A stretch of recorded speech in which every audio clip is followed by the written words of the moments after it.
That broken boy was teetering on the edge of insanity, rotting away in his own home. He had been ruthlessly purged from the world's elite hero party, all because he possessed the trash thief class. Ico Man stood frozen in disbelief while his former comrades bathed in stolen glory. He was nothing but a discarded failure. In that moment of despair, a blood-red system alert flashed. A monster of catastrophic proportions emerged, obliterating everything in its wake. He thought he could change his fate, but he was crushed in a single, humiliating blow. With his final shred of life, he activated his class skill and pilfered a mythic artifact, the Divine Pocket Watch, granting him a miracle to rewind 10 years and awaken a god-tier class. Without hesitation, he plunged into the past. Ico Man was reborn into his youth, now destined to evolve at Godspeed, slay monsters, conquer abyss-level dungeons, and reap double experience. But to grasp the magnitude of this reincarnation, we must travel back to the moment a trembling man begged for clarity on his comrade's betrayal. He desperately asked if it was some sick joke. After all, they had built this team from nothing to reach the pinnacle of S-rank. Dazed and confused, he stared intensely at the man who was supposed to have his back. His partner gave a cold, dismissive look, stating that since he was too slow to understand, he'd repeat it one last time. With a sudden roar of contempt, the madman barked out the name, Ico Man Ichino. SE leaving him shattered. They declared his immediate expulsion from the glorious Sword Squad. 15 years prior to this ultimate betrayal, mysterious dimensional rifts began tearing open across the globe. These portals served as gateways to supernatural hellscapes, vomiting forth bloodthirsty monsters into our world. Simultaneously, a fraction of humanity awakened leveling systems straight out of video game, granting them the power to fight back. This new breed of superhumans was mobilized to suppress the portals, earning them the title of hunters. Somewhere, a mysterious figure was deciphering ancient, otherworldly runes. In that same heartbeat, he synchronized with his personal awakening system. Hunters are granted the freedom to select any combat class they desire. But high-risk paths like mages, with their sluggish casting and complex control, suffer from a staggering mortality rate. The young boy hesitated, weighing his destiny in the palm of his hand. Ultimately, he chose the bandit class for its lethal agility and raw speed, driven by a singular obsession, to grind experience and reach the top. Ico Man then witnessed something that defied logic. His gamble paid off. He surged through the ranks at a terrifying pace, becoming the high-level phantom known as Quickblade. Yet, the world continued to crumble as the portals intensified their assault. A shadow loomed as massive wings unfurled. A colossal beast resembling a griffin descended from the sky. He threw himself onto the front lines, bleeding for the safety of his nation and the world, truly believing his loyalty would be returned in kind. Then came the hammer blow. His leader demanded his immediate removal from the group. Blindsided by the treachery, Ico Man demanded a reason, but the leader had already lost all patience, sneering at his ignorance. Claiming the protagonist knew exactly why he was being discarded. As monsters evolved into nightmares, his bandit skills had become utterly useless. Worse yet, his support capabilities were non-existent. The protagonist clenched his fist until it bled, fighting to suppress a volcano of rising rage. The madman scoffed that bandits were once prized for their speed, but those days were dead and buried. He spat that no one picks bandits anymore, because even low-level mages output superior devastation. Furthermore, the guild officially stripped him of his S-rank status to prevent his pathetic death in high-tier zones. Desperate, the protagonist pleaded, admitting his flaws but reminding them that he had stared death in the face countless times to keep the team alive. The leader mocked him further, claiming his crowd control and poisons were now irrelevant party tricks. A heavy, suffocating silence fell as the two men locked eyes. The leader noted with a smirk that at least he hadn't lost his spirit, telling him to keep struggling. And Ico Man barked back, demanding to know what that cryptic remark meant. His former friend just gave a hollow smile as he brushed past him into the shadows. The final word was cold. Regardless, you're finished. Get out. He walked away, leaving the protagonist paralyzed in the wake of his ruined life. Ico Man stood like a statue, unable to process the total collapse of his world. Fast forward to a cramped room littered with empty liquor bottles, where mountains of trash and cigarette butts marked the grave of his ambition. He sat broken on the floor, tears streaming down his face as he flicked a cheap lighter. Glancing at his reflection, he realized being a hunter was the only identity he ever had. Despite the lack of fame, he harbored a naive hope that his silent sacrifices meant something. He flicked away his cigarette ash, muttering that this misery was his only reward for years of devotion. He cursed his own inadequacy. He had spent every penny on supplies and gear just to keep up. Because of that, he was now completely bankrupt, stripped of his rank, and banned from the only dungeons that mattered. Suddenly, a notification illuminated his phone screen, announcing the glorious sword team's triumphant return from their expedition in China. They had conquered the Taotai Palace, a legendary portal deemed an impossible suicide mission. The world was in a frenzy of celebration for the new global icons. Meanwhile, the discarded hero watched the festivities in a catatonic trance. He scrolled through the live comments flooding the news feed. A few fans asked about Ico Man, only to be met with trolls claiming he was dead weight who finally got the boot. The mockery snapped something inside him. He roared in fury and shattered his phone against the wall. He screamed at the ceiling, questioning why he ever chose the bandit path, knowing he could have lived a comfortable life if he just sold off his high-end gear. However, his pride wouldn't let him crawl away that easily. Flashes of his time with the team flooded his mind, and he began to wail in agony, howling that he had sacrificed his entire soul for those traitors. Collapsing to the floor, the cold reality hit him. He truly had nothing left. Suddenly, a high-priority emergency alert blared from his broken phone.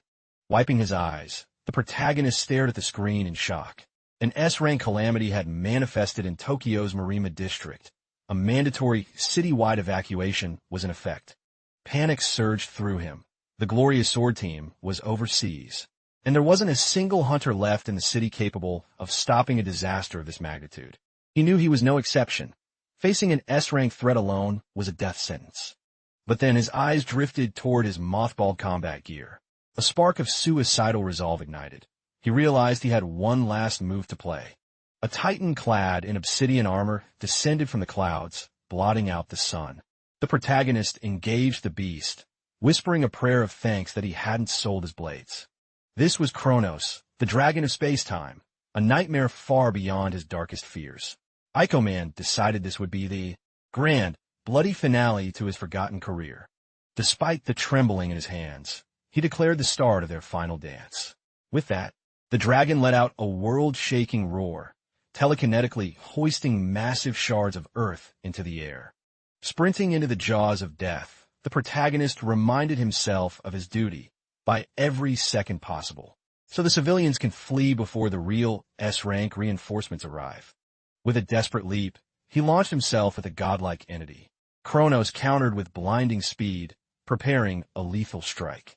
In that split second, the protagonist realized with horror that the beast's velocity was beyond human comprehension. His legendary dagger snapped like glass. He twisted his body in a frantic attempt to evade. He barely cleared the strike, but the shockwave behind him triggered a cataclysmic explosion. He looked back, absolutely terrified by the overwhelming, divine power of his executioner. The beast let out a bone-chilling roar, looking down at the helpless human like a predator mocking its prey. Ico Man realized with a cold shiver that one more step toward that monster would be his certain death.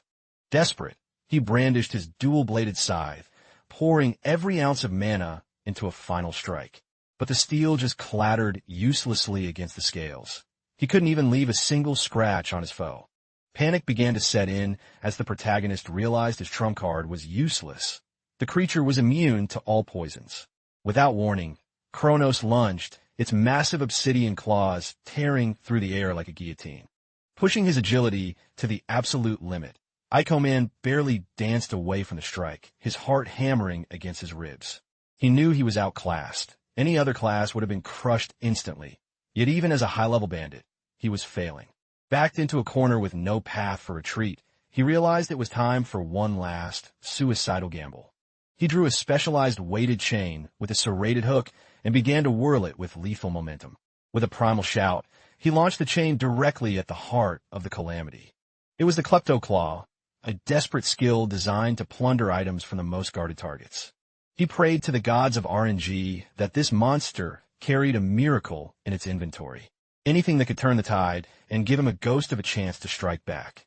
His eyes flared with a desperate light, just as those gargantuan claws descended to claim his life. The strike was a blur of pure destruction, obliterating his high-tier armor as if it were made of paper. Coughing up blood amidst the smoking ruins of the battlefield, the protagonist let out a jagged, hollow laugh. As he lay broken in the rubble, a single thought crossed his mind. Is this where my story ends? His vision began to fade into a crimson haze, the world spinning as his strength ebbed away. After a lifetime of playing the hero for ungrateful cowards, he refused to go out like this. He craved a second chance to rewrite his fate. Suddenly, he felt a strange, cold weight in his palm and squinted to see what he had grasped. The Klepto Claw had actually worked. It had snatched a shimmering relic from the dragon's hoard. He had acquired the Divine Pocket Watch, an epic tier artifact capable of rewinding time by 10 years. He stood stunned by the miracle. Could he really undo a decade of misery? Could he truly go back to the beginning?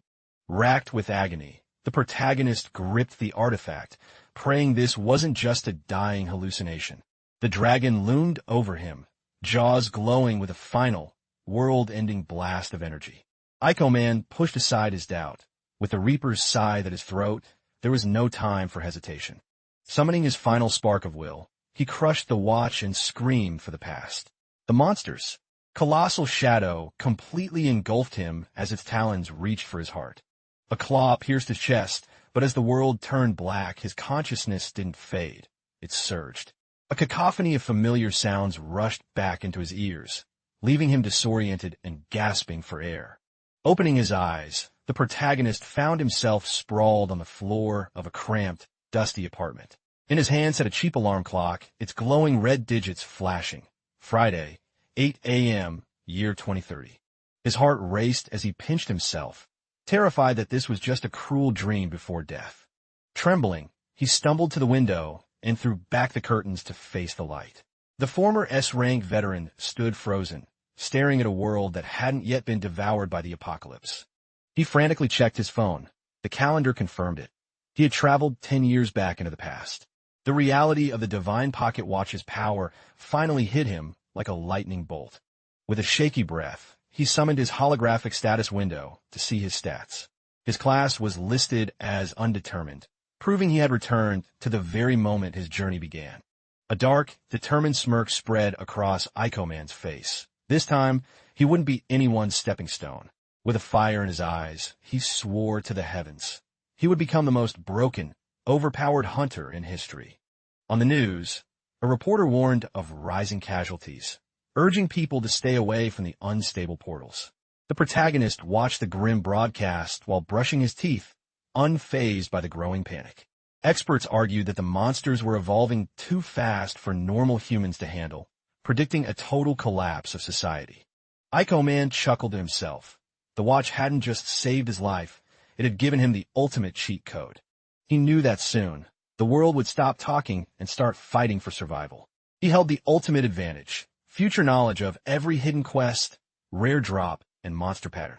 While others were clueless, he knew exactly which mobs yielded the most EXP and where the legendary loot was hidden.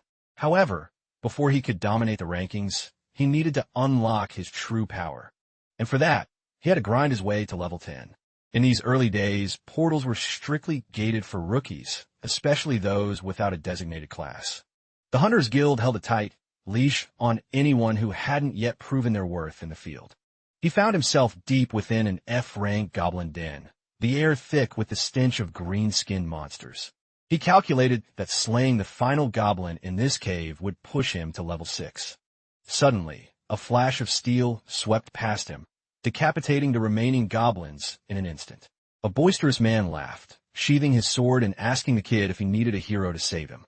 Ico Man stared blankly, wondering who this noisy intruder was supposed to be. The man lectured him about the dangers of soloing, claiming even weak goblins could swarm a rookie to death. Flashing a confident grin, he introduced himself as Kenji, a level 16 greatsword user who specialized in keeping newbies alive. He bragged about being the tutorial king, while Aiko Man realized he'd just run into a guy with way too much free time. Kenji explained that since hunters don't get a pension, he made a living by babysitting rookies for a fee. The protagonist could only sigh, wondering how he ended up stuck with such a loud-mouthed veteran. After hours of grinding, Aiko Man let out a shout of triumph. He had finally hit the level 10 milestone. The system chimed, confirming his level up and awarding him 2 crucial skill points. Kenji slapped him on the back, so hard he nearly fell, cheering for the boy's progress while Aiko Man just nodded. The veteran told him he had potential, but Aiko Man was already visualizing his climb back to the S-rank throne. Kenji reminded him it was time to pick a class, offering his expert advice on which path to take. The protagonist stood silent, staring at the glowing interface before him. Every class offered a specific set of skills that would define a hunter's entire future. These skills were the foundation of power, unlocked only by investing hard-earned skill points. The old-timer pushed for the swordsman path, wanting the kid to follow in his mighty footsteps. He admitted that given the boy's speed, a bandit might work, but he noticed Aiko Man wasn't clicking any of the icons. Kenji grew suspicious, watching the boy hover over the menu without making a move. He asked if the kid was confused about how to spend his points. He frantically checked if the brat had ignored the mandatory starter skills like light steps or fortitude. In the meta of 2030, these skills were seen as the only way to survive the brutal physical toll of hunting. Every beginner took them because without them, a single mistake in a dungeon meant a trip to the morgue. But Aiko Man wasn't playing by the world's rules. He was aiming for a god-tier hidden class that required a massive sacrifice. Kenji tried to grab his hand, screaming at him not to make a permanent mistake. He ranted about how certain resistance skills were a complete waste of potential, specifically mocking fall damage resistance as the most useless skill in the entire system. A system chime rang out, skill acquired, fall damage resistance. The veteran nearly had a heart attack, asking if the boy was terrified of heights or just incredibly stupid. Ignoring the screaming man, Aiko Man dumped 10 more points into the skill, then 15 more, maxing it out to level 3. Kenji fell to his knees, mourning the loss of a perfectly good hunter who just threw his future away on a meme skill. He groaned that the boy was doomed to be a weakling or a civilian, but Aiko Man just smiled. He knew better. To Kenji's absolute horror, Aiko Man selected the hidden option, Gravity Master. This was a hidden class, a secret path that only unlocks if a player dumps every single point in a fall resistance early on. For years, this class remained a myth because the requirement was so nonsensical that nobody dared to try it. Even those who knew the secret feared the difficulty of leveling such a complex role. The path of gravity manipulation was filled with challenges that would break a normal man's mind. But Aiko Man wasn't a normal man. He was a former S-rank veteran with the soul of a warrior. He knew that in the hands of Master, this was the most broken, god-level class in existence.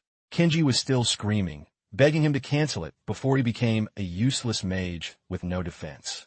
He pleaded with the kid to switch back to a swordsman while he still could, but Aiko Man was unmoved.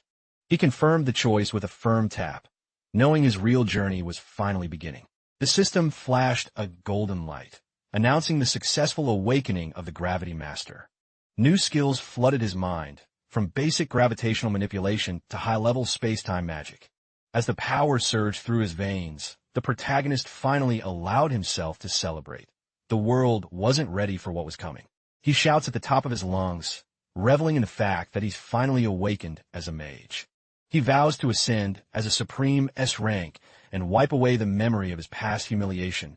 Meanwhile, Kenji stares at the rookie with an uneasy expression, calling out to the boy, trembling, as if the kid doesn't realize that the mage class is widely considered a total trap. The veteran explains that mages are glass cannons, fragile, slow, and their death rate is terrifyingly high. He pleads with the brat to reconsider his life choices before he gets killed. Witnessing this, Aiko Man simply scoffs internally, knowing that the masses will always fear what they don't understand.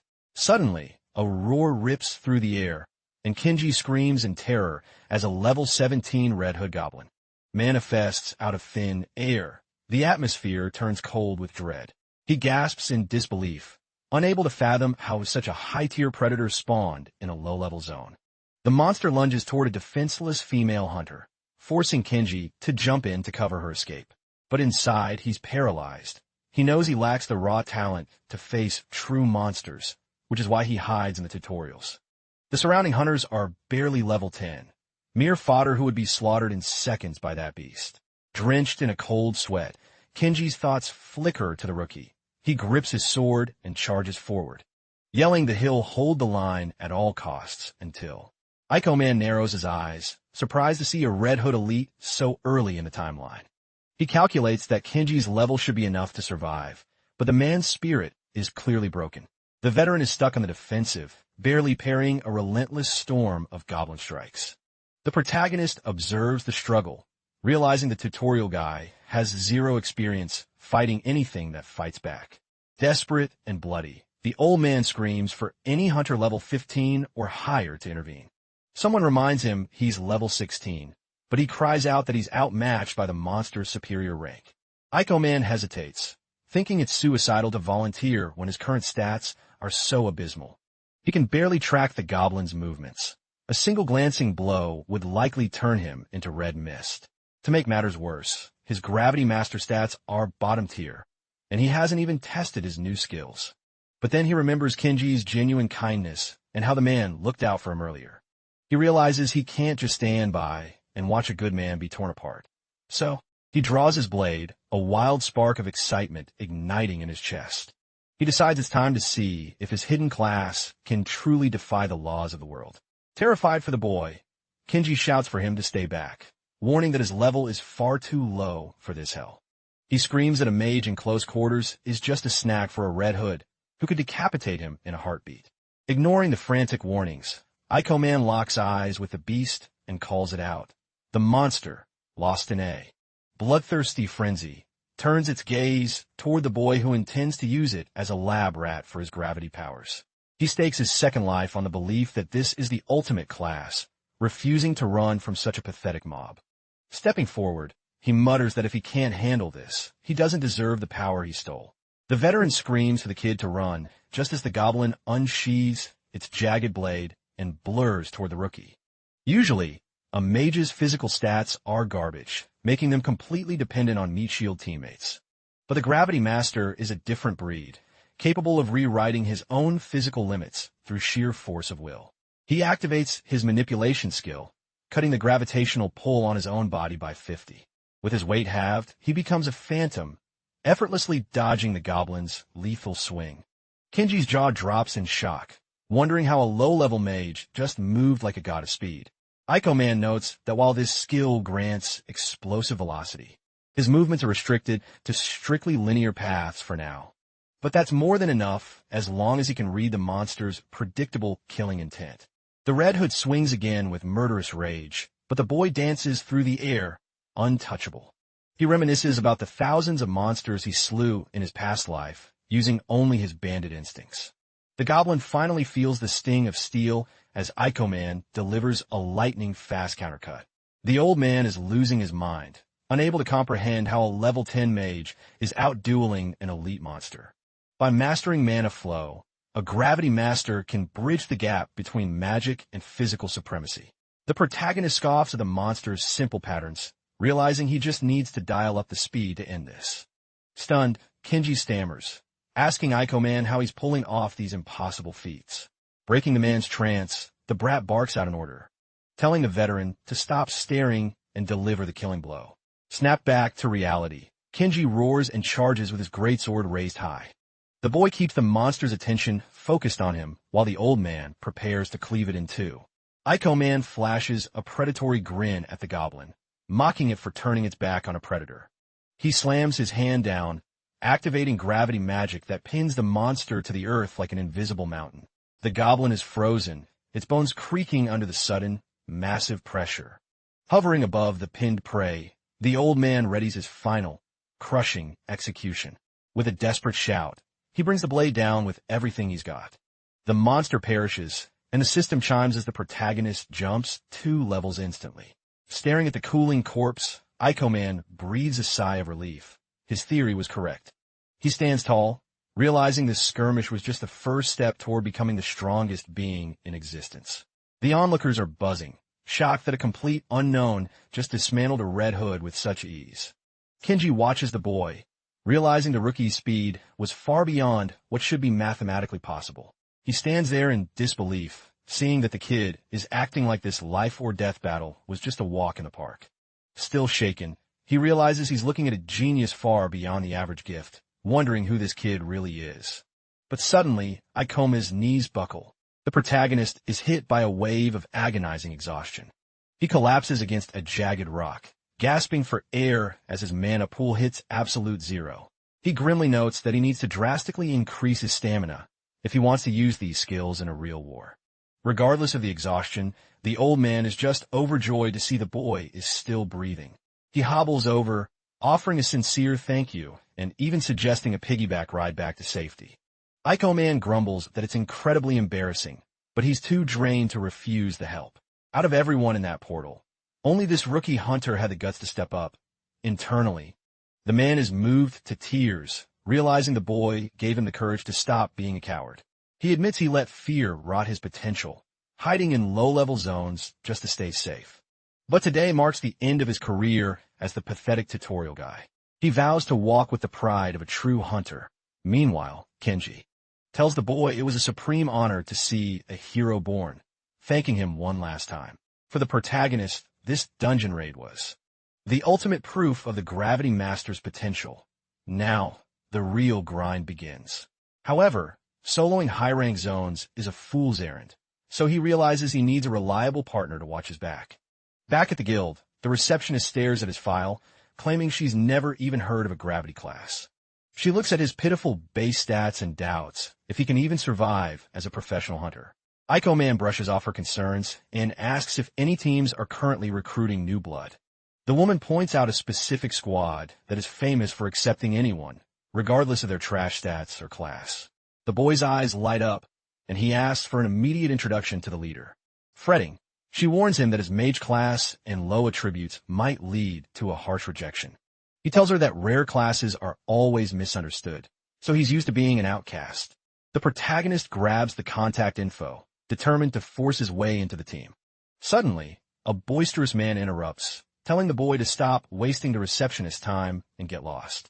Ikoman asks who the hell he is. The man laughs, offended that a nobody doesn't recognize his face. He boasts that he is Kakuro of the Thunder Knights, a team every hunter in the city fears. The protagonist notes they probably only recruit meat-headed melee fighters. The guy agrees, calling mages useless. He spits that magic users are just cowards who hide in the back while real men do the work. He declares that people like the boy aren't even worthy of the title hunter.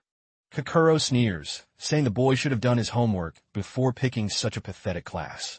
He claims it's an insult to see someone with such trash stats pretending to have a rare class. Ikoman tilts his head, asking if that means Kakuro thinks he's something special. The brute grins wickedly, asking if the protagonist is brave enough to see a real rare class in action. Leveling his blade at the boy, the brute demands a front-row seat to his superior power, raising his sword high.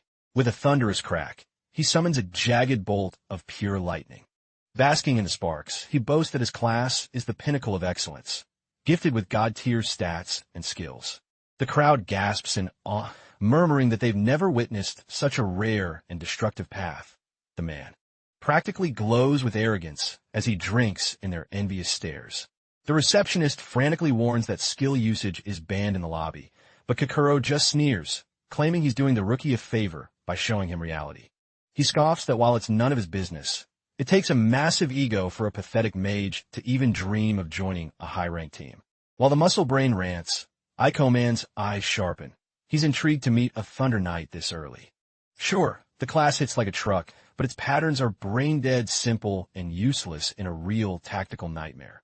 Soon enough, he'll be served on a silver platter when he hits a monster that's too fast or possesses electrical grounding. The lobby buzzes with insults, people whispering that mages are just dead weight, and that the boy is delusional for trying to recruit. Meanwhile, others are busy sucking up to Kakuro, eyeing his Thunder Knight title with pure green envy. Ikoman sighs, remembering that since portals are still a fresh disaster, people are still clueless about the true meta. he mutters that he almost forgot how much of a middle finger the world used to give to magic classes. Everyone is obsessed with raw numbers and flashy skills, making him realize he might have to be a solo leveling machine for a while.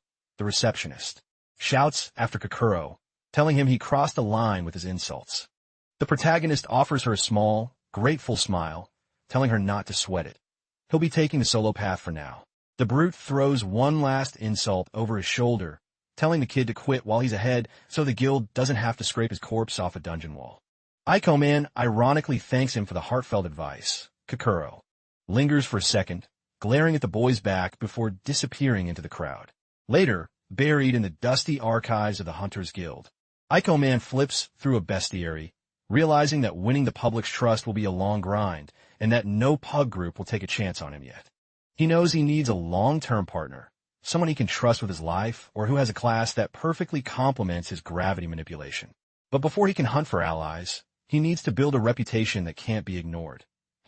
Found a Red Hood fight surprisingly easy, finally tasting the true potential of a gravity master. He wonders if it's time to stop playing safe and dive into a portal that would make most veterans sweat.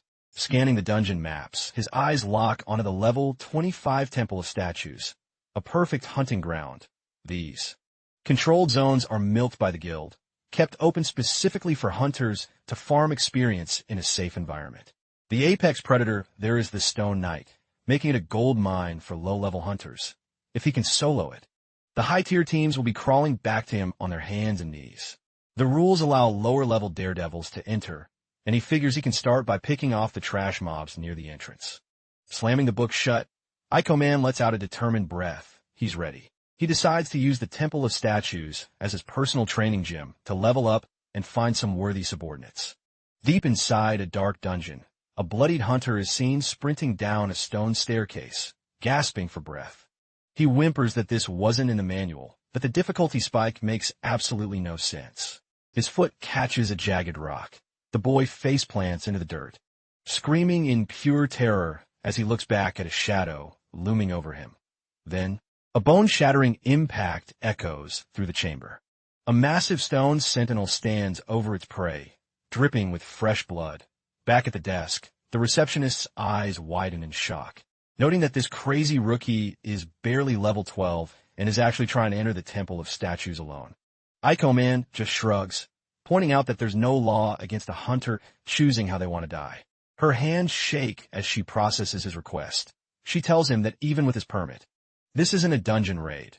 It's a suicide mission since the recommended level is 25. She warns him that dungeons are living nightmares where the unexpected is the only rule, as Ico Man turns to walk away. The protagonist waves her off, lying through his teeth that he's just going to peek inside and leave, standing at the portal's edge. He tells himself that if he wants to reach the top, he has to walk through fire. He spent his life fighting monsters that should have killed him. If he plays it safe now, he'll never evolve into the monster he needs to be. He knows that one elite kill here will give him more EXP than 100 goblins. He steps into the shadows, passing rows of eerie, silent statues. Suddenly, a crystal on one of the statues' foreheads pulses with a sinister light. The stone construct waits for the boy to pass before launching a silent, lethal strike at his back. But Ico Man dances away with a smirk, muttering that he's been expecting a warm welcome. He summons his status window with a flick of his wrist, confirming that his first opponent is a solid level 20 sentinel. Locking eyes with the stone beast, the protagonist declares that this will be the perfect test of his progress. He moves like a shadow, weaving through the monster's lumbering, heavy attacks. For a second, it looks like he's pinned against a wall. The stone giant closes the distance, preparing to crush him into paste.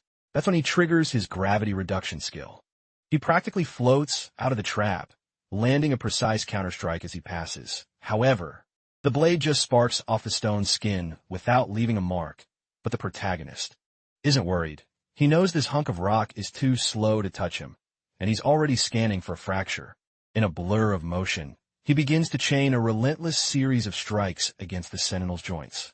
Seeing that he's finally chipping away at the defense, he admits this won't be a walk in the park, but he already knew these knights were built like tanks.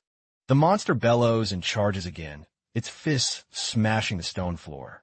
Realizing a war of attrition will take too long, he decides to get creative, activating his gravity manipulation once more, to drift past the giant's reach like a leaf in the wind.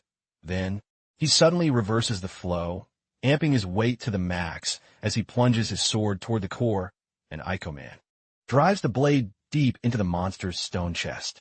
A violent red light erupts from the wound, spiderwebbing across the sentinel's body. With a roar, the massive creature splits clean in two. The hero explains the physics of the kill. He went weightless for the speed, then used gravity to turn himself into a human meteor at the moment of impact. That split-second shift turned a simple stab into a devastating, armor-piercing nuke. The gamble pays off. A golden light wraps around him as he jumps multiple levels in a heartbeat. He knows it's best to invest those gains before the next fight. Opening his interface, he doesn't hesitate. He's had a build in mind since he rewound time. He notes he can only fully evolve one skill with his current points, so he pours everything into gravity manipulation. The system confirms the upgrade with a satisfying chime, evolving the skill to level 2 and granting him precise control over the gravitational forces acting on his own body. He clenches his fist, feeling the shift in the air. Now, he can manipulate not just the weight, but the very direction of the force. He grins, already imagining the insane combat maneuvers he can pull off with this. But the loot is the real prize. He reaches into the rubble for the demon stones, the core of the stone knights that will serve as undeniable proof of his solo conquest. He's got the proof, but his mana pool is still humming with energy. So he looks deeper into the temple, his eyes hunting for more prey. Seeing a whole squad of sentinels waking up, he decides to use them as live target practice for his new toy. Suddenly, a massive surge of electricity fries one of the statues into dust. It turns out the Thunder Knights were farming in the exact same zone.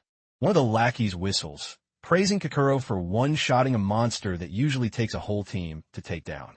A girl in the squad notes the Stone Knights are supposed to be tanky against magic, but Kokoro's lightning is just on another level. The man yawned, complaining that this dungeon is a bore and asking if all control portals are this pathetic. Laughing, he grumbles that the EXP grind is slowing down and suggests they move to a real dungeon with monsters that actually bite. He carelessly stomps on a stone that was glowing with an ominous, pulsating light. He does it without a second thought. His teammate asks if he feels bad about being such a jerk to that mage kid earlier, but Kokoro just scoffs, stating that someone needs to put the trash classes in their place so they don't get ideas. The jerk claims he actually did the rookie a favor since the boy was walking into a death trap. He insists his harsh words were just a tough love wake-up call. He justifies his arrogance by saying someone had to speak the truth, though his teammate mutters that he didn't exactly sound helpful. Suddenly, a bone-shaking roar echoes from the adjacent chamber, vibrating through the stone floor. Unsheathing his blade with a snap, Kokoro wonders if another one of those statues has come to life. His partner points out that the mana readings in this area are significantly higher than the previous room. But the hothead brushes it off, saying some mobs are just larger than others. That is, until a shadow looms over them, revealing a gargantuan stone juggernaut. The two teammates freeze in terror, their voices trembling as they realize this isn't a normal mob. Grinning wildly, Kokoro says the real fun is finally starting, because standing before them is a level 30 elite sentinel. It towers over every other monster they've encountered in this dungeon so far. His panicked friend stammers that they aren't equipped to duel a level 30 nightmare. With an arrogant shrug, Kokoro admits he's been bored out of his mind lately. He brags that monsters at his own level are too weak to even provide a decent warm-up. Since Thunder Knights are leagues above ordinary hunters, he's determined to solo this Stone Knight to prove his dominance. The Titan hoists its massive weapon for a crushing blow upon impact. The very foundation of the temple begins to shatter and crater. His partner asks if he's lost his mind, but Kokoro reminds him they're a trio, gripping his hilt. He acknowledges it's an elite high-level mob, but he's not backing down. He scoffs that Stone Knights are nothing more than oversized, clunky mannequins. He claims they are too slow to be a threat, but at that exact moment, the monster unleashes a lightning-fast strike aimed directly at his head. He barely manages to roll away, his face pale from the narrow escape. Breaking a sweat, he realizes the beast's speed scales drastically with its level. launching himself into the air toward his foe. He shouts that he'll expose its core anyway. He ignites his lightning blade and slashes at the stone skin. Worry sets in as the sparks bounce off. The monster's defense is even more ironclad than its speed. The stone knight realigns its greatsword instantly, delivering a devastating horizontal sweep. Flashing his Thunder Knight aura, Kokoro braces himself, certain he can parry the weight and counterattack. Suddenly, the sentinel blurs with a movement speed that defies its massive size. A heavy blow connects, sending Kokoro flying as blood sprays from a deep chest wound, crashing into the dirt. He gasps, unable to process how a statue could possess such overwhelming power. Paralyzed by fear, he realizes he's faced high-level gear before, but this monster is an entirely different breed of catastrophe. His female teammate screams his name, her voice cracking with terror. The man tries to warn them not to underestimate the sentinel's reach. But before he can finish the warning, the statue is already towering over the girl. With a desperate cry, she crosses her blades to block the overhead smash, her knees buckling under the pressure. The other partner yells for Karen as she is swatted away like a fly. Unfortunately, the monster's follow-up kick catches him squarely in the gut. The sheer force of the impact makes him vomit blood, seeing both his comrades broken on the ground. Kokoro's bravado completely evaporates into pure, unadulterated dread. Terrified, he whimpers, wondering how a simple raid turned into a slaughterhouse. Staring up at the colossal stone executioner, the guy wonders if it was always this terrifyingly large. Channeling every drop of his remaining mana, he screams that he is a special hunter. He unleashes a massive, blinding lightning storm directly at the knight's chest. He convinces himself that his ultimate move will turn the monster into rubble. Believing that nothing in this dungeon could survive such a concentrated electrical discharge. But the monster simply catches the lightning-infused blade with its bare stone hand, leaving Kokoro speechless and horrified as he finally remembers. His partner's warning that these high-level variants possess high elemental resistance. Crushing his last hope along with his weapon, the statue snaps the sword like a twig, completely defenseless. He watches his pride break in half. In a blind panic, he scrambles backward, hyperventilating and sobbing. The elite hunter breaks down into a mess of tears. However, the stone juggernaut continues its slow, rhythmic march toward its prey. He remains, frozen in shock as the shadow of death inches closer. The being slowly raises its greatsword, while Kokoro moans that this has to be a nightmare. He blubbers like a child, pleading that he's too young and important to die. His shattered sword lies forgotten in the dust. The stone knight stands over him, looking down at the pathetic hunter as if he were a bothersome insect, shaking like a leaf. The man begins to beg for mercy, bowing his head to the cold floor. He wails for his life, screaming for a savior to appear from the shadows. Suddenly, a blur of purple magical energy streaks across the room. The monster is forced to abort its execution, raising its massive blade to parry. On the other side, the protagonist has already activated his gravity reduction. The statue is momentarily staggered by the sudden shift in weight. It scans the room, searching for the source of the interference. The monster detects a strange purple glow radiating from stone ribs. Ico Man stands a few paces back, clicking his tongue as he realizes that a light tap wasn't enough. Stunned, Kokoro gasps, recognizing the rookie mage he mocked at the guild. But the boy ignores him entirely, keeping his eyes locked on the target, irritated by the silence. The guy barks that he's crazy, insisting a low-level mage has zero chance against this beast. The protagonist, now level 16, internally agrees that the hunter's assessment isn't entirely wrong. He knows this won't be a walk in the park. A level 30 Stone Knight is a different beast altogether. This entity has likely become an irregular by devouring lesser monsters and unlucky hunters. Still, he has to admit, up close, the thing is absolutely massive.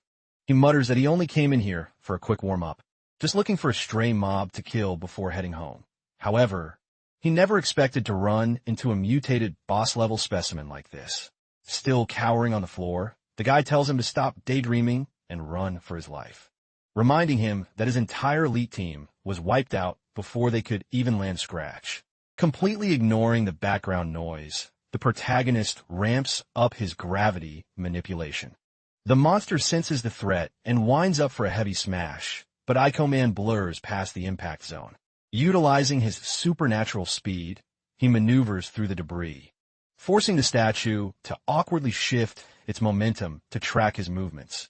As he hits the floor for a split second, Ico Man launches himself upward. With that, he glides onto the monster's shoulders, dancing around the incoming blow. He plunges his blade directly into the knight's stone skull. Watching from the dirt, Kokoro can't believe his eyes. How can a bottom-tier rookie mage go toe-to-toe with a monster that decimated an S-rank potential team? In his mind, Ico Man notes that while the monster is a tank, its reaction speed is still sluggish enough for him to exploit. His real dilemma is his lack of high-output offensive skills to finish the job. The Stone Knight's defense is legendary, and his current attacks are barely denting the armor given the massive level gap. Worse, his mana pool is draining rapidly from constant gravity control. He's running out of time. Suddenly, the statue prepares a devastating counterswipe while dodging midair. Ico Man admits his approach has been a bit too reckless, but he's come too far to back down now. The monster swings its sword with a gust of wind, but he remains just an inch out of reach. Kokoro mutters that it was a pipe dream to think a rookie could win. He sees the boy's attacks failing to draw blood. The cost of reducing gravity is eating his mana alive, but without it, he'd be crushed by that stone blade in a heartbeat. He realizes he can't let this drag on any longer, so he decides to end this clash with one final, decisive strike. The giant swings another massive vertical slash at him. The boy blurs out of the way once more. He kicks off the air, utilizing his mobility to perform a mid-air double jump. The protagonist spins violently in the sky, using centrifugal force to build up lethal momentum. Suddenly, he manipulates his own gravity to slam onto the enemy's blade, pinning it firmly to the earth. The monster tries to crush him with a gargantuan stone fist, but Ico Man vaults over the arm with predatory grace, narrowly escaping another bone-shattering blow.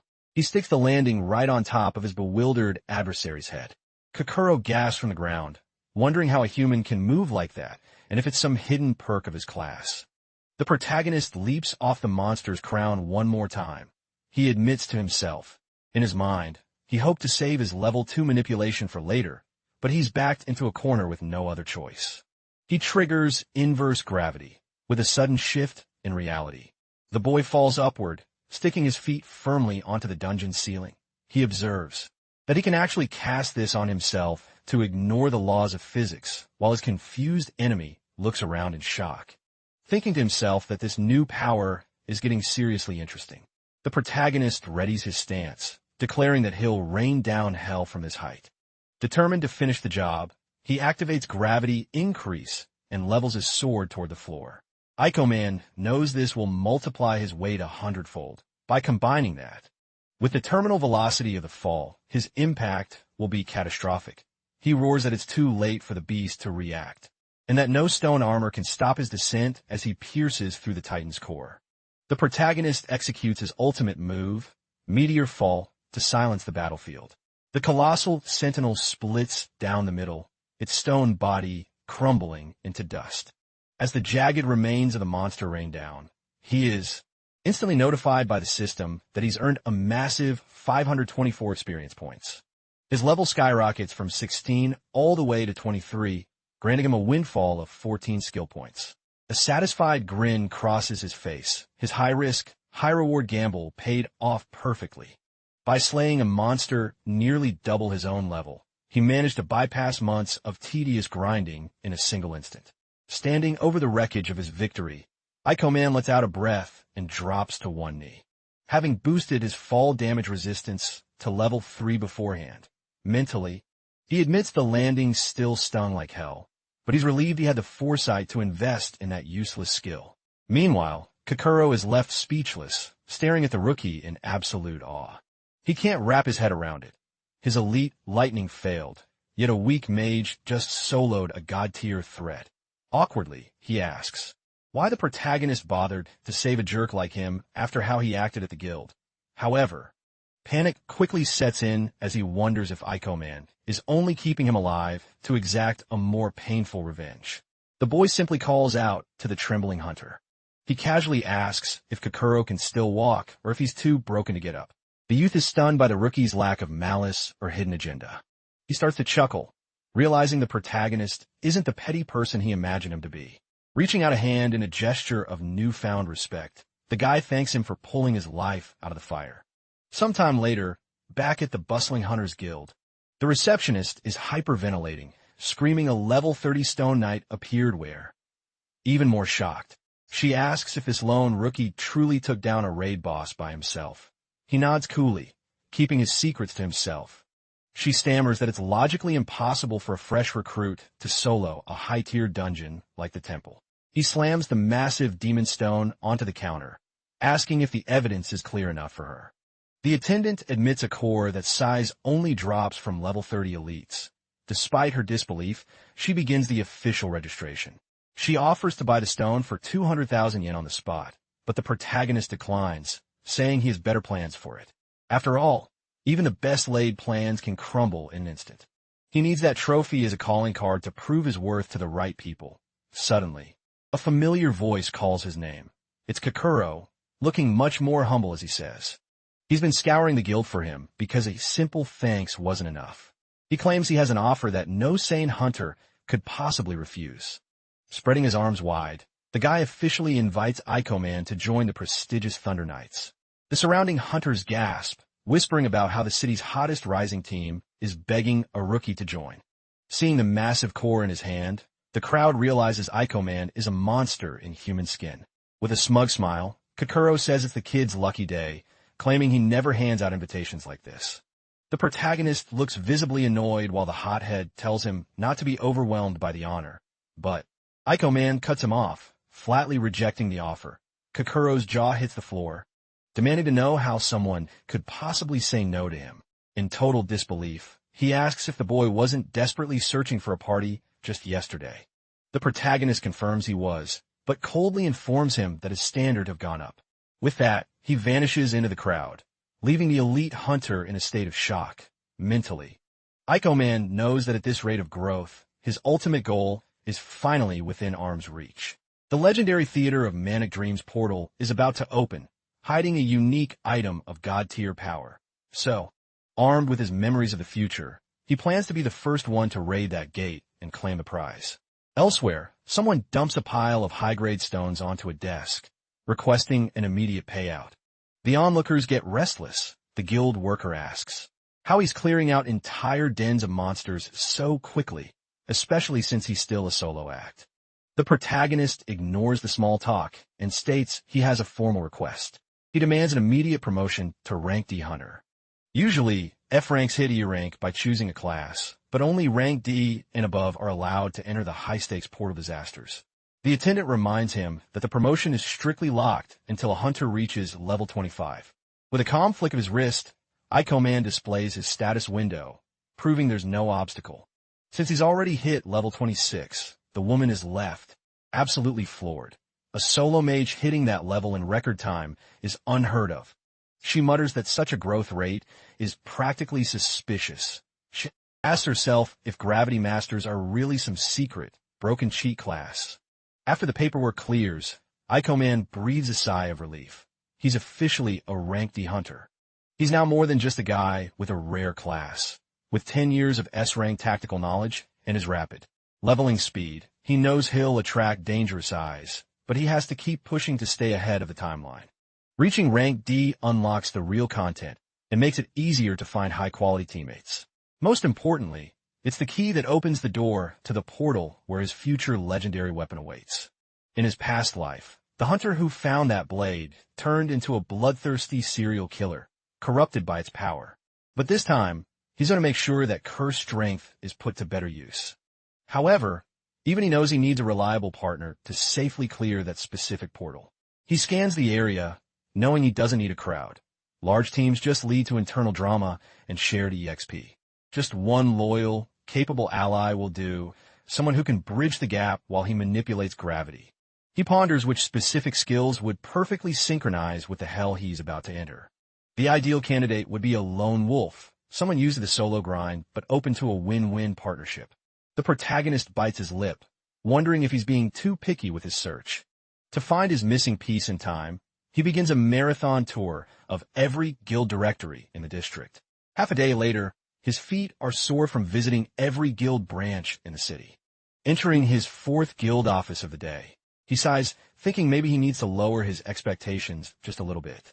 Suddenly, a loud argument catches his attention. Someone is calling their partner a worthless burden. A girl, eyes welling with tears, is desperately apologizing for a mistake. But her leader snaps that apologies don't pay the bills or clear dungeons. And Aiko Man pauses, curious to see what kind of drama is unfolding. Another woman points at a girl named Satsuki, telling her she's kicked out. Satsuki begs for one more chance. Irritated, the leader rants that her skills are garbage and her cooldowns take an eternity, calling her techniques useless. She spits that Satsuki should be paying them back for all the time they wasted carrying her dead weight. The girl stands there, speechless and trembling. Meanwhile, our protagonist has been watching the entire drama unfold from the shadows. The scene triggers a bitter memory of his own past betrayal, yet he hesitates, knowing he can't save everyone. He knows a partner chosen out of pity is a death sentence in a dungeon. Suddenly, the toxic leader sneers at Satsuki, mocking her for picking such a trash bottom-tier class, barking that the sorceress path is just as pathetic and useless as she is. She scoffs, claiming she knew the girl was dead weight the second she heard her class name. However, that specific word, sorceress, sparks a flash of intense interest in Aiko Man's eyes, even as the crowd tells her to quit. In the high-level meta, sorcery and gravity are the ultimate combo. She's the missing piece to nuke the theater boss. He weighs the pros and cons of recruiting a complete rookie, but the girl catches him staring and snaps at him. The protagonist steps forward with a smirk, introducing himself as a rank D hunter looking for a fresh squad. Her eyes light up at the sight of his rank D license. Shifting gears instantly, the mean girl tries to act charming, purring that a slot just opened up in her elite team and inviting him to take it. However, Aiko Man completely ignores her, turning to Satsuki with a grin and asking if she wants to team up instead. Satsuki is stunned, unable to process why a high-rank hunter would want her, while her former leader stands there, her face contorting in pure, ego-bruised confusion. Mentally, Aiko Man celebrates his luck. A sorceress is exactly the hidden gem he needs to break the upcoming trial. The toxic woman tries one last time, pleading with him not to waste his talent on a loser and to join her instead. Feeling out of place, Satsuki whispers that he's a rank D pro and she hasn't even hit level 20 yet. He firmly grabs her hand, promising her that under his wing, her level will skyrocket. He truly needs her power. She warns him that she'll only be a burden, but Aiko Man doesn't flinch, repeating that he's the one who will help her. With her self-esteem in tatters, she tries to walk away, but he stops her, insisting he's not asking for a miracle, just a single chance to prove her worth, vowing to turn her into the confident powerhouse she was meant to be. With a deep, respectful bow, Satsuki agrees to join him. Meanwhile, her bitter ex-comrade laughs, predicting he'll regret dragging that trash along. The boy just waves her off, but stops to drop one final, icy remark. As he brushes past her, he mutters that he understands the true potential of classes better than anyone alive. Walking right behind him is his new secret weapon, a sorceress. Her spells are the perfect shield for a gravity master's weaknesses, and in the theater portal, she'll be a literal god. Her potential utility rivaling even the legendary weapons he's seeking. Shortly after, they arrive at their destination. The protagonist thanks her for taking the leap of faith. The girl sighs, still believing that sorceresses are just budget mages with no real future. But Aiko Man reminds her he's a mage too, promising that the useless label will be a distant memory in a few years. She looks at him with a spark of hope. He nods. It's time to move. First, they need to discuss the mission. Seeing his resolve, the girl steels her nerves and prepares for the worst. But then he drops the bombshell. This isn't a safe, controlled dungeon. It's a wild red gate. An unmapped portal with a lethal level 30+ recommendation. Satsuki pales, realizing the danger of an unrevealed portal is 10 times higher than anything she's ever seen. These unrevealed zones are blank spots on the map. No data, no guides, just pure survival. She's practically hyperventilating, reminding him she's only level 17. Not to mention her class is considered a joke by the entire hunter community. Aiko Man tells her to breathe, promising to handle the heavy lifting while she stays safe, using his future sight. He's already memorized the hidden patterns and mechanics needed to conquer this theater of madness. He declares with absolute certainty that this impossible raid will be a walk in the park for them. All he asks is for her to put her life in his hands and trust his lead. He feels a pang of guilt for dragging a rookie into a death zone, but he can't let that cursed weapon fall into the wrong hands. Satsuki suddenly asks how the hell he even knew a hidden portal was going to spawn here. Aiko Man plays it cool, attributing his prophecy to a rare, secret item he found. She's skeptical, doubting any item could predict a portal spawn with such precision. But suddenly, every smartphone in the area erupts with a high-pitched, frantic emergency broadcast. She fumbles with her phone to check the local hunter alerts. The protagonist checks his own device, a grim smile playing on his lips. The streets erupt in chaos as news of a high-threat portal appearing in a residential zone goes viral. Satsuki asks if this is the one, but Aiko Man clarifies that the main event, the boss, won't be ready until tomorrow. He explains that while most guilds will fail for a week, they'll swoop in and snatch the legendary boss reward first. Soon, they're scouting the perimeter while Satsuki questions his sanity. They see the Ministry of Portal Eradication has already locked down the site with heavy security. Suddenly, a government official spots them and rushes over, asking for their hunter credentials. She pleads with them to report any intel on the dungeon's layout or the mob types immediately. She emphasizes that their lives come first, citing the horrific death toll in these unmapped zones. They give a formal nod, letting the ministry think they're just doing some standard scouting. Satsuki whispers, asking why he hid their plan to kill the boss. Aiko Man scoffs, saying the ministry would never let rookies enter if they knew. Stepping through the shimmering gate, he senses the shift in mana and asks if she's ready to back out. She's terrified. As she starts to stammer in fear, the protagonist genuinely apologizes for putting her in this spot, but he swears he'll be her shield, and if things go south, they're portaling out instantly. Terrified of being discarded again, Satsuki finds a hidden well of courage and vows to give it her all. She offers to be the bait for the monsters, but Aiko Man laughs, telling her he just needs her to focus on her spells. She admits her spellbook is mostly empty, but he asks if she has mana drain unlocked. That specific skill siphons the life force and energy from an enemy, making it the ultimate tool for outlasting high HP bosses, especially since she can transfer that stolen mana to him. The ultimate battery for a gravity master. With her as his mana fountain, he can spam his most broken gravity skills without ever running dry.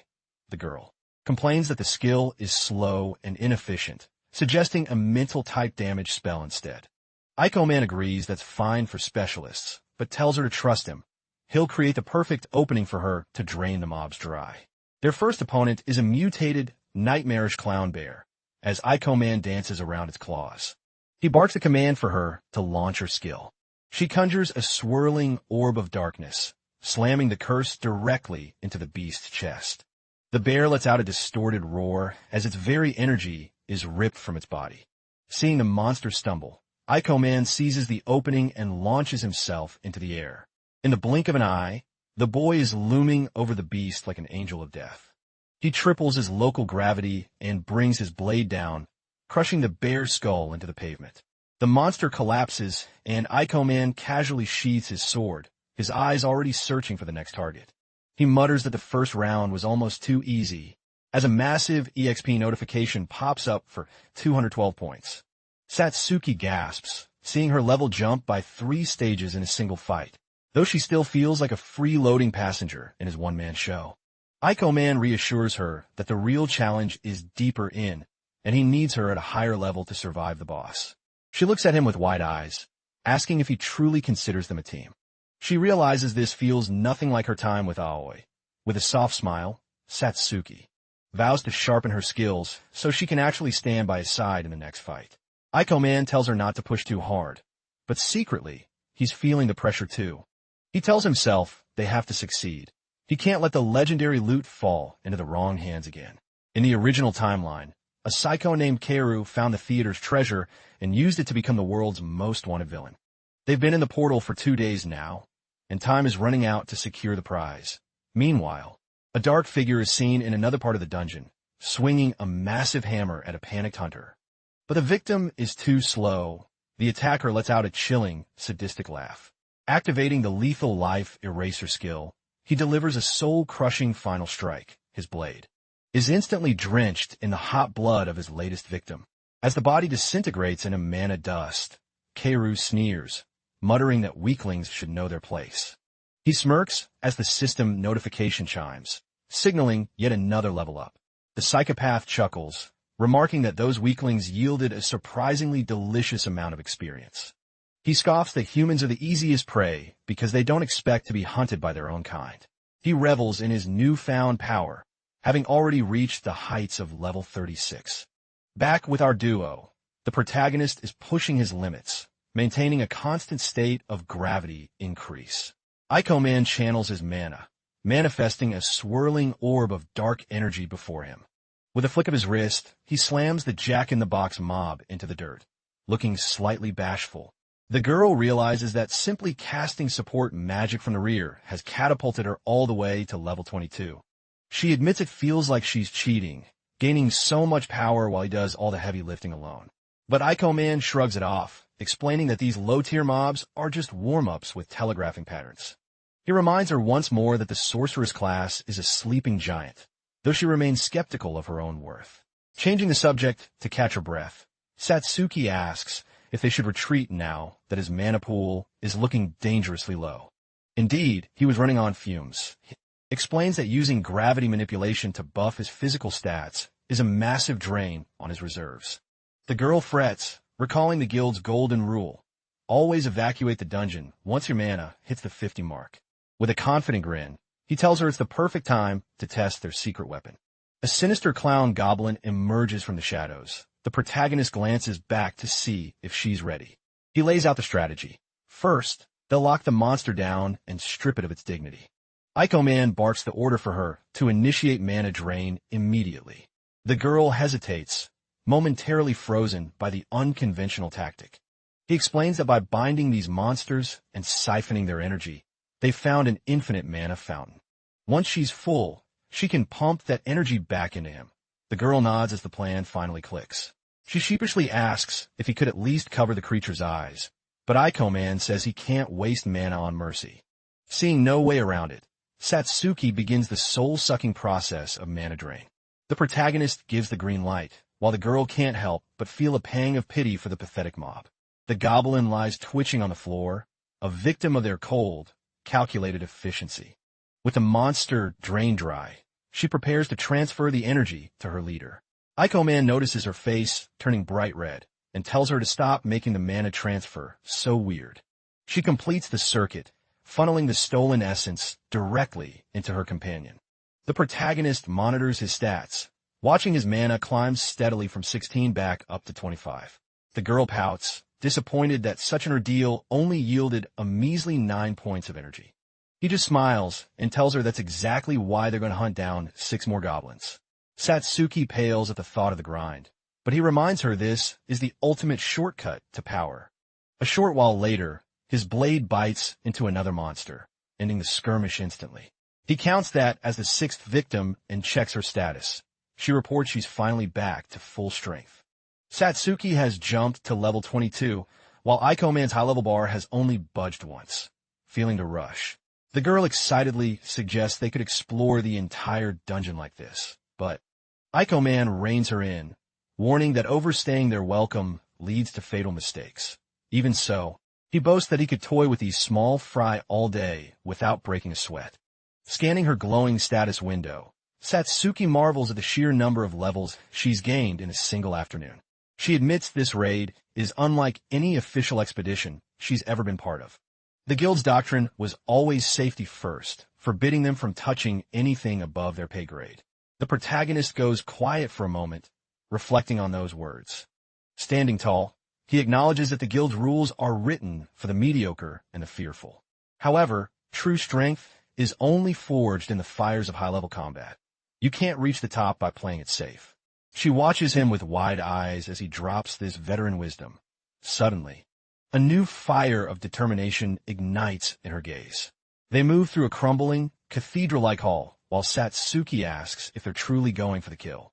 He comes to a sudden halt, sensing a heavy, stagnant aura in the air. They've arrived. Standing before a set of massive, ornate doors, Aiko Man declares the boss of the theater is just beyond. He reaches for the handles, a predatory smile spreading across his face. He brags that they reached the heart of the dungeon in just 2 days, a feat the ministry would find impossible. The girl begins to shiver, realizing she's about to face a boss monster for the first time in her life. A wave of primal fear washes over her as the gravity of the situation sinks in. He senses her hesitation and offers her an out if Satsuki is truly too terrified to continue. They can bail, but she refuses to run. She remembers how her old leader, Aoi, used to scream at her for being a coward who always fled. She shakes those toxic memories away, refocusing on the man standing beside her. She vows that she's done being the victim, the one who always pulls the team down. She declares her resolve to change and be his shield, promising to give him every ounce of support she has. He looks at her newfound grit with a sense of genuine pride. He flashes a brief, approving smile and crosses his arms. Aiko Man nods, telling her that's exactly the attitude they need to survive. He gives her his word. Today, that boss is going to fall. But the girl bites her lip, wondering if their simple plan can really take down a legend. Heaving the doors open, the protagonist tells her to trust the process and keep her head cool. He assures her that her sorceress class is the boss's ultimate weakness. They step into the abyss. The room is a void, swallowed by an unnatural, oppressive darkness. Suddenly, a chilling, distorted laugh echoes off the high-vaulted ceilings, making their hair stand on end. Emerging from the gloom is the manic clown, a level 35 nightmare, Satsuki. Gasps, realizing she's standing face-to-face with the ruler of the portal. Aiko Man remains unfazed, his eyes locked onto the monster, analyzing its every twitch. Deep down, he knows that slaying this beast is the only way to reclaim the legendary artifact he failed to protect in his previous life. He signals that the endgame has begun, telling her to stick to the script. Satsuki readies her staff, unaware that a shadow is lurking in the rafters. Kaoru is watching, waiting to pounce. The psychopath licks his lips, realizing the heroes are about to do all the hard work for him. The giant clown began to contort its hands, its laughter spiraling into a frenzied, manic pitch. The protagonist gives the silent signal, and the dance begins. The two split up, sprinting in a pincer movement toward the towering monstrosity. He draws the boss's aggro, keeping it focused on him while Satsuki hangs back in the perfect sniping position. He knows bosses have massive HP pools and rapid regeneration, making a fair fight a losing game. To win, they'll have to play dirty and use every trick in the book. The clown responds by conjuring a pulsating sphere of light between its gloved hands. It hurls the explosive projectile directly at the protagonist with murderous intent. Aiko Man triggers a gravity burst, timing his dodge to the millisecond as the blast whiskers past. He weaves through the assault with the grace of a pro, making it look easy. On the flank, Satsuki begins her chant, unleashing the mana drain curse. A dark tether connects her to the boss's back. However, the monster instantly senses the parasitic drain on its energy. With a mere glance, it releases a wave of killing intent that freezes Satsuki in her tracks.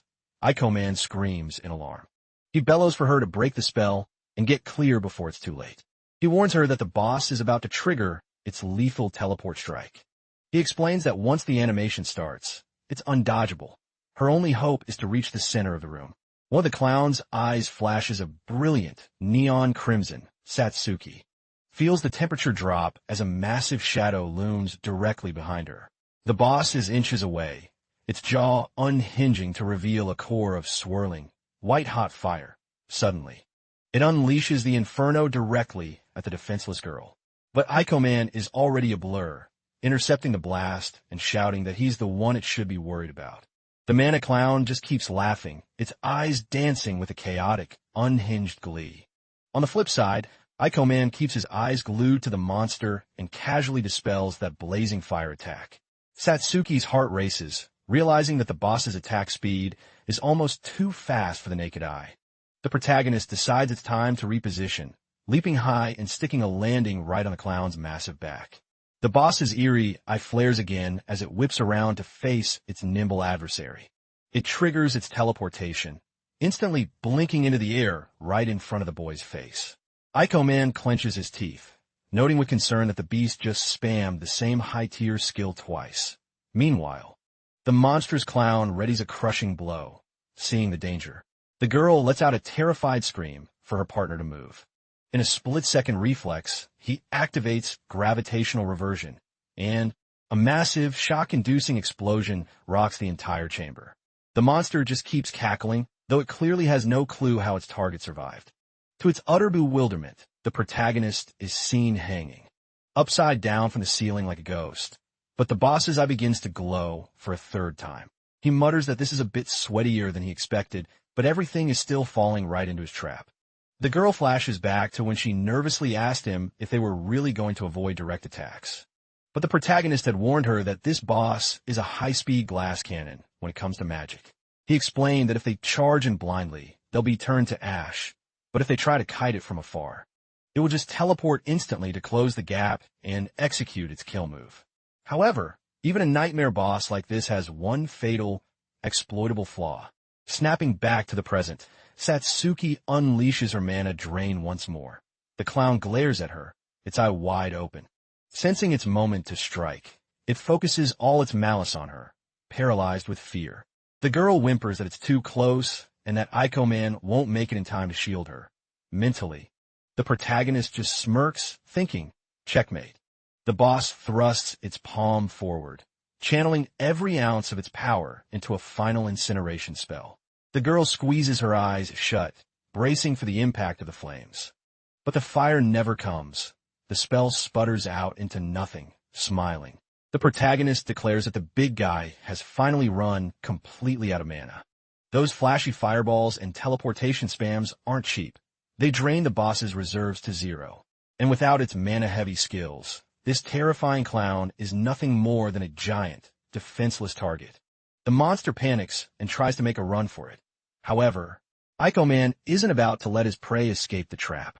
He launches himself into the air, triggering Meteor Fall with maximum force. And then, he delivers a bone-shattering strike directly onto the boss's crown. The protagonist cold-bloodedly reminds it that since it needs mana even to move its heavy limbs, it's going nowhere. Satsuki regains her composure and channels her magic one last time, hurling a concentrated orb of darkness straight into the monster's face. The beast erupts in a final, agonizing scream. Sensing the end, the protagonist dials up the gravity to the extreme and comes crashing down, crushing the life out of the boss with his signature skill. The curtain finally falls as the theater's boss is officially eliminated. A massive 1,043 experience points flood his system, propelling Ico Man straight to level 30. His partner is over the moon after surviving the raid, asking with a beam what their next move is. Ico Man notes that the gate will collapse soon, so they need to move fast. Satsuki worries about being trapped forever. The protagonist tells her to relax. The gate stays stable for at least half a day, and the area is already cleared of mobs. The girl blushes, embarrassed by her lack of veteran knowledge. Suddenly, the clown's dissolving remains begin to pulse with a brilliant golden light. Satsuki blinks in confusion at the phenomenon, but the boy's eyes light up, sitting right there. Was the ultimate prize, the legendary clown's blade. The protagonist admires the weapon, knowing its stats are a perfect match for a gravity master. It's practically an A-rank treasure. The girl asks if this was the secret cheat item he had been hunting all along. The blade packs a plus 11 attack punch, but its true power lies in slashing skill cooldowns and mana costs. Satsuki thinks the raw stats look a bit average, but the protagonist insists she's looking at it all wrong. He explains that the raw damage is just the cherry on top. The real game changer is the item's passive effects. By reducing the downtime for classes that live and die by their skills, it turns a hunter into a relentless machine. A gravity master is most vulnerable during the dead time between spells and mana recharges. Therefore, this blade is the ultimate fix for every one of his mechanical weaknesses. The girl is floored by the depth of his knowledge. She doesn't know that in his past life, the hunter who found this sword became an A-rank titan solely because of this weapon. By taking the sword now, he's not just getting stronger. He's stopping a future serial killer before he can even start. Meanwhile, Satsuki stares at the blade, her mind racing, with the thought that Aiko-man just filled the last gap in his power. Suddenly, a wave of anxiety hits her, and she bites her lip, nervously asking if this means her role as his mana battery is now obsolete.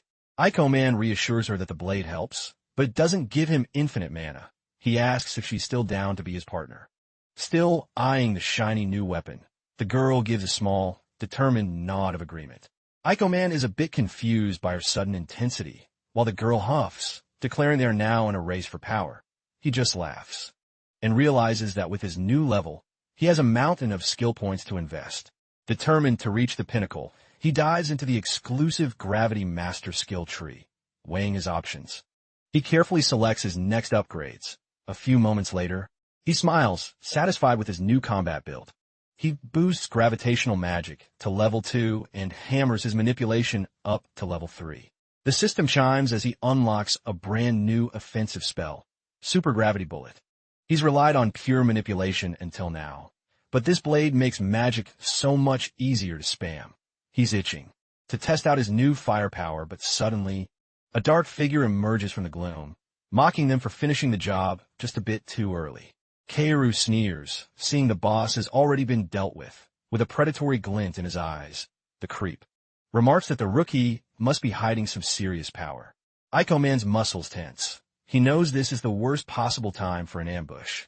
He realizes this psychopath has been using a stealth skill to watch them from the shadows like a vulture.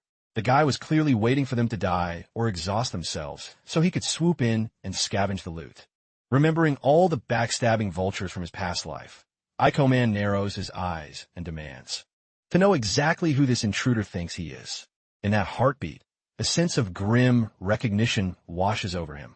It's him, Kaoru, the very man who wielded the clown's blade in the original timeline. The man who turned the hunter world into his personal hunting ground. Stunned by the timing, Aiko-man remembers that in the past life, this guy didn't show up for several more days. Panicked, the protagonist wonders how the hell the psycho got here so fast, but then the truth hits him. The guy must have been camping in the boss room since the portal opened, waiting to backstab whoever won. Kaoru was just waiting for them to hit their limit. Satsuki senses a shift in mood and asks him what's wrong. Glancing at the weapon, the psycho asks if that's the boss drop, his voice dripping with greed as he eyes the blade. He puts on a fake smile and asks if the hero would mind letting him take a closer look. The protagonist says sure while slowly reaching out his hand. Mentally, the psychopath mocks him for being a naive brat. Looking at the pair, he decides he'll slaughter the boy first to get him out of the way, and then he'll entertain himself with the girl until he gets bored. Walking closer with a sinister aura, the maniac tells them they really should be more careful in dungeons. He reaches out, his eyes flashing a murderous crimson as he suddenly unsheathes a hidden dagger. He triggers his lethal life eraser skill, aiming for a one-hit kill. But Aiko-man is already a step ahead, dodging the blade by a hair's breadth. Kaoru spins around, his face twisting into an excited, murderous grin. However, Aiko-man didn't hesitate for a second, already mid-swing with his new blade. Despite the sheer speed of the slash, the murderer contorts his body to dodge. In that heartbeat, the protagonist realizes the killer has vanished from his line of sight. He mutters that he hoped to end it before the psycho could react, but the guy's reflexes are on another level. While Satsuki trembles in the background, Aiko-man inwardly acknowledges that Kaoru is a far greater threat than any monster. The killer lets out a low whistle, admitting that was a close call, demanding to know how a mere brat could predict his movement so perfectly. He admits he took the boy for a fool, but it seems this little rookie has some real fangs. Satsuki stammers, asking what's going on, but Aiko-man warns her that this man is a player killer. He explains that as an assassin, the guy thrives on speed and shadows. Kaoru is genuinely baffled, asking how a total stranger could peel back his secrets so quickly. His face twists into a cold smirk, saying that at least he won't have to waste time explaining why they have to die, barking an order for them to drop the legendary loot right now. He offers a hollow promise, claiming he'll let them walk away with their lives if they comply. Aiko-man's tone turns ice cold as he retorts that the beauty of dungeon crimes is that dead men tell no tales. He knows damn well that the psychopath has no intention of leaving any witnesses alive. Kaoru falls silent for a moment, the tension in the air thick enough to cut. But soon he bursts into a sinister laugh, admitting the kid has seen right through him. He mocks the boy's bravery, calling him a smart little lamb who's still too weak to survive, narrowing his eyes. He declares he'll enjoy watching the protagonist choke on his own blood before sending him to hell. Meanwhile, Ikoma stands his ground, his eyes showing zero traces of fear or doubt. Though he looks calm on the outside, the protagonist knows he's in a desperate spot. Recognizing the man as the ghost-like serial killer who once slaughtered countless hunters. The very monster who claimed the clown's blade in the previous timeline. He curses his luck, never imagining the predator would be camping inside the portal this early. As their steel clangs together, he feels the overwhelming pressure of a man who lives for the kill. The girl calls out to her partner, her voice laced with pure dread. Suddenly, Ikoma roars at her to stay back and keep her distance, explaining that assassins live for the one-shot kill, dealing lethal critical damage from the shadows. If the killer gets anywhere near her, she'll be dead before she can even scream. Since a sorceress is a glass cannon support and useless in a knife fight, he commands her to stay out of the fray and leave this lunatic to him. Internally, the protagonist knows that taking down this psycho solo is a near impossible task. But he'd rather die than let Satsuki get caught in the crossfire. The killer doesn't just have higher stats. He has the blood-soaked experience of 1,000 battles. But beyond the physical threat, there's one more worry. The protagonist is afraid the girl's mind will break once she sees the true depravity of the human she's facing. He instantly triggers his gravity reduction to match the killer's frantic pace. Sparks fly as their weapons collide in a blur of motion. Even with his unique blade, Ikoma's arms are vibrating from the force. Kara mocks him, saying his swordplay isn't half bad. However, he sneers that the boy is missing the essential ingredient, the experience of taking a human life. Forcing Ikoma onto his back foot, the madman brags that he's harvested dozens of souls and won't lose to a kid. Mentally, Kara knows that in a real death match, most people simply freeze in panic. But the protagonist surprises him by pivoting into another aggressive strike. Slipping past the blade, Kara mocks that normal hunters buckle under the pressure of a human-on-human fight and start making fatal errors. But a bead of sweat rolls down his face when a lethal slash grazes his chest. He realizes with a jolt that this brat isn't showing a single flicker of hesitation. In fact, the boy is reading his movements as if he's seen them 1,000 times before. Kaoru snarls that it's impossible for a low-level whelp to be putting him on the defensive like this. Watching from the side, Satsuki's heart is in her throat as she witnesses the high-speed duel, realizing her companion isn't just a walking encyclopedia of dungeon lore. He's a god-tier combatant who can stand toe-to-toe with a monster in human skin. In his head, Ikoma thanks his lucky stars that he secured the clown's blade before this fight. The reduced cooldowns allow him to flicker between light and heavy gravity in the blink of an eye. Without the sword's mana save passive, he would have been a sitting duck minutes ago. Suddenly, Kaoru screams, declaring that the playtime is officially over. He inhales sharply, preparing a hidden, dirty trick to end the stalemate. Then, he spits the projectile of dark, venomous red from his mouth. It was a hidden poison needle.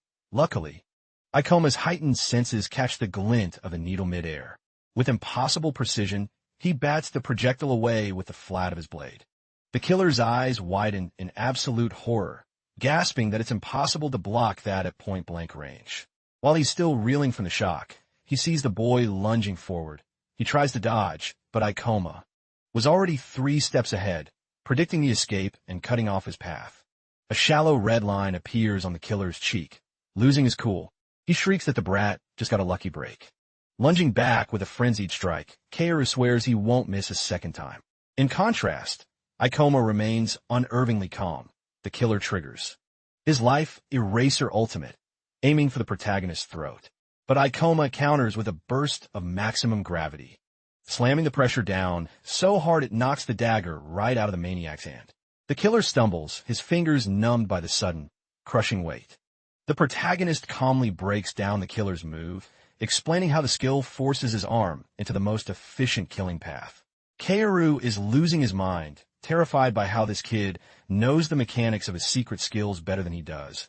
And Ikoma scoffs that such a linear, simple attack is laughably easy to predict once you know the trick. Furthermore, he taunts the psycho, saying only an amateur would use such a predictable move against a real master. Suddenly, Satsuki sees her opening and begins channeling her mana. She unleashes a swirling sphere of shadow magic directly at the distracted killer. Kaoru feels the chill of death approaching from his blind spot. His balance falters as he whips around to face the new threat. But when he turns back, he sees the boy looming over him with his sword raised high. The blade flashes across his vision, carving a deep gash across his face. The killer lets out a blood-curdling scream, clutching at his ruined eye in agony. Howling as blood pours through his fingers, he wonders how a mere brat had the stones to actually maim him. Watching the predator crumble, Ikoma notes that while he can counter the moves and the dirty tricks, maintaining the gravity manipulation to match the killer's speed is taking its toll. His primary concern right now is his dwindling mana pool, which is dangerously close to empty. After the boss fight, he's nearly tapped out, and if he hits 0, they're both dead meat. Smelling blood, Kaoru lunges one last time, promising to rip the boy apart. Scrambling for his knife, the terrified killer tries to regain his footing, cursing the heavens for making this easy target so impossible to kill. He's panicked because the boy knows his every move, his every secret, and possesses overwhelming power. As he watches Ikoma blur around him, he realizes with a shock that the boy has completely slipped into his blind spot. Desperately trying to evade the final blow, he burns his remaining energy on a faltering shadow step. Ikoma feels the weight of his mana exhaustion starting to catch up to him. He swings one more devastating slash. Kaoru snarls that even if the boy has the upper hand, he smells the desperation in the air. Then the psychopath begins to laugh, declaring that the tables are about to turn. The psycho smirks, relishing the fact that he let the kid do all the dirty work of finishing off the boss first. He mockingly admits the boy is a powerhouse, declaring he would have been a legendary hero if he actually made it out alive. Stomping his foot onto the blood-stained stone, and cackling like a total madman, the killer sneers that. Sadly, reality is a cruel mistress, vowing that the brat's journey ends right here. Both Ikoma and Satsuki stand their ground, the heavy weight of anxiety pressing down on them. The two warriors continue to trade frantic, high-speed blows. But it's clear the protagonist's stamina is starting to hit rock bottom. Desperate to provide backup, Satsuki channels her remaining energy into another shadow sphere. The dark orb streaks toward the assassin like a guided missile, but he flickers through the darkness with a shadow step, easily evading the blast. The girl's heart sinks as she watches him dance through her ultimate magic without a scratch. Overwhelmed by dread, she falls into a spiral of self-doubt, cursing her own perceived uselessness. As she watches her partner duel a superior predator with everything on the line, she notices the tide shifting. The pressure from the lunatic is finally starting to break Ikoma's defense. The madman screams in ecstasy, shouting how much he loves this thrill as their blades spark in the dark. He admits it's rare to find a plaything where the line between killer and victim is so razor-thin. He demands they both savor this dance of death to the very last breath. Then, Ikoma lunges for a decisive slash, but the psychopath twists his body away with supernatural grace. The protagonist's pulse quickens, his mind racing as the fear of failure begins to creep in. Using the heavy momentum of his oversized blade as a pivot, the boy lashes out with a sudden, unexpected kick he miraculously manages to connect squarely with the adversary's jaw. The blow only serves to send the killer into a deeper, more violent rage. The assassin skids back to reset his stance. Kaoru spits out blood, admitting the kid has a surprisingly deep bag of dirty tricks. Mentally, Ikoma calculates his moves, using gravity reduction to make his body light as a feather, allowing him to pull off insane aerial acrobatics and counterstrikes. That skill is his only lifeline for dodging, but he knows his enemy has already smelled his dwindling mana. The killer's deranged laughter echoes through the chamber as he stalks the boy like a wolf. He realizes that right now, Ikoma is burning through mana just to keep his physical stats buffed, knowing that once that tank runs dry, the brat will be nothing more than a sitting duck ready for the slaughter. The assassin taunts him, noting that his special rank energy is clearly hitting its limit, unleashing a relentless barrage of strikes from every conceivable angle. In the heat of the storm, Ikoma feels his mana hit zero. This next move has to be his absolute last. The boy suddenly vaults into the air, leaving Kaoru blinking in confusion at the unexpected maneuver. Staring up, the killer wonders if this is another desperate gravity-defying stunt. He mocks the move as a fool's errand, claiming the boy is a stationary target while midair. But the protagonist gambles everything on one final spark of gravity increase, putting his soul into this last-ditch effort. Gripping his hilt until his knuckles turn white, he pours every single drop of his remaining essence into the strike. He executes a devastating meteor fall, slamming the predator into the floor with the force of a falling star.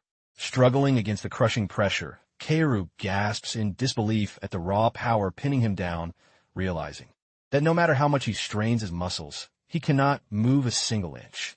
With the killer immobilized, Ikoma's blade carves a deep, jagged red line across his chest. The protagonist collapses, gasping for air as the system sounds a final warning. Mana depleted.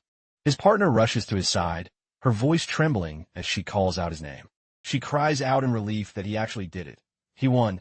However, he can only mutter a faint apology before the world goes black and he passes out. Even in a daze, the boy's last thoughts are of failing Satsuki, who stands right behind him. But the nightmare isn't over. Bleeding and broken, Kaoru drags himself back up, spewing vile insults. The assassin sneers that the brat is a hollow shell now. Seeing Ikoma slumped on the ground, powerless to even lift a finger, the boy uses his last ounce of consciousness to beg his partner to run. He tells her the killer is too wounded to catch her, but only if she turns and leaves him behind right this second. Even a murderer has to admit Ikoma is built different, taking down a boss and then fighting a death match just to keep a worthless girl safe from harm. These words hit Satsuki like a thunderbolt, shaking her to her core. Meanwhile, the lunatic mocks the idea of a hero dying for such a pathetic, weak companion, ironically admitting he's actually starting to respect the kid's stubbornness. Ikoma's blood boils at the mockery, especially when the killer brags about not even needing the boy's name to remember him. Satsuki stands frozen, the toxic words echoing in her head. Was she really just a shackle dragging him to his grave? With hot tears streaming down her face, she thinks maybe Aoi was right, that she never had what it takes to be a hunter. She believes a pro like him would have ended this easily if he weren't busy protecting a failure like her. But then, memories of him standing up for her flash through her mind, and she stops crying for help. Suddenly, the fear in her eyes vanishes, replaced by a cold, sharp focus. The very atmosphere around her begins to crackle and warp with latent power. Ikoma spits back that he'd never leave his name in the mouth of a bottom feeder like Kaoru.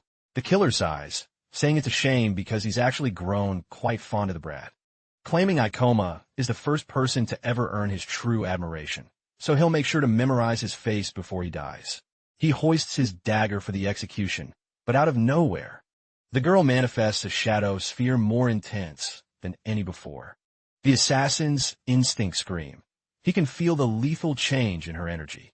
He tries to skip away, mocking her that a slow spell like that will never touch him. But a sudden, sharp pain explodes through his body. Satsuki hadn't just fired magic. She had closed the gap and cracked his ribs with her staff. The guy rages internally, humiliated that a support actually landed a physical hit on him. She had used the chaos to strike from his blind spot before rushing back to her partner's side. Ikoma looks up in a daze, asking what she's doing back there, desperately reminding her that he told her to save herself. Eyes blazing with a new light, Satsuki declares she's done running away for good, because he was the only one who believed she could actually change her fate. In a final act of devotion, she activates mana transfer at full throttle. She pours her entire essence into him, jump-starting his heart and his magic. Shocked by the sudden surge of power, the assassin can't fathom where this energy is coming from, but he bellows, vowing to rip her throat out first. In a blur of motion, he triggers Life Eraser one last time. Ikoma locks eyes with him, stone cold. Satsuki doesn't flinch. She stares the killer down with a chilling indifference. The protagonist whispers a thanks to her for being the one to save both their lives. He's back on his feet instantly, his blade catching the assassin's dagger with an iron grip. As his mana reserves surge back to life, Kaoru trembles, realizing the prey has just regained the power to use those nightmare skills again. The killer screams that this breaks all the rules, but Ikoma retorts that they were a team from the very start, long before the snake ever crawled out of the shadows to ambush them. Moreover, he's fully recharged, while Kaoru is a walking corpse held together by spite, declaring that it's finally time to see who the real apex predator is. Without a second's delay, he launches a relentless final assault on the murderer. The lunatic is paralyzed by fear as he scrambles to dodge the incoming storm. But the protagonist is done playing games, cranking the gravity to the absolute max. Pushing his physical limits to the absolute max, the killer snarls that it's not over yet and begins channeling dark magic, weaving a blood-red runic circle in front of him. Satsuki steels herself, ready to face the incoming blast. However, Ikoma signals her to hold her ground and, with a cold gaze, activates his own gravitational magic, mocking his enemy by stating that such complex spells are far too slow for real combat, revealing that in his past life, he used the clown's blade specifically to erase the casting delay of this very attack. Witnessing the overwhelming power, Kaoru realizes his reign of terror has come to a violent end. A massive void sphere, looking like a miniature black hole, tears through the air and slams directly into him.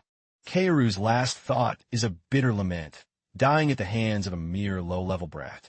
Ikoma stands tall, blade in hand, while his shadow-dwelling enemy lies broken among the debris. In this era, the law hasn't caught up to portal incidents, so the Ministry of Monster Eradication looks the other way. Consequently, an unwritten rule emerged among hunters. What happens in the dungeon stays in the dungeon. But with Satsuki watching, Ikoma knew he had to handle the aftermath by the book. He declared he would secure the prisoner under his watch, then ordered Satsuki to exit the gate and alert the authorities, which she did without hesitation. Since monsters don't respawn in a cleared zone, it was safe for the girl to head out alone while Ikoma stood guard over the bloodied and defeated Kaoru. The killer wheezed, admitting he totally misread the situation based on the boy's low level. Even so, he couldn't help but notice the boy fought like a seasoned veteran, and wonder who the hell this kid really was. Sometime later, Ikoma and Satsuki are seen decompressing in a crowded cafeteria. Suddenly, every phone in the room chimes with breaking news. The notorious hunter-killer has been caught. Scanning the report, Ikoma sees the ministry successfully processed Kaoru. Satsuki notes the agents didn't even ask for their side of the story. Ikoma explains the grim reality. Dungeon crimes are nearly impossible to prove, so the ministry usually only moves when the culprit is handed to them on a silver platter. The pure chaos born from these portals has shaken the country to its core, turning the economy upside down and allowing massive organizations to monopolize everything under contingency plans. Furthermore, this social upheaval has plunged many into poverty, with the government offering zero safety nets. Satsuki sighs, admitting that while she knew portals were lawless zones, she never expected to run into a literal monster in human skin.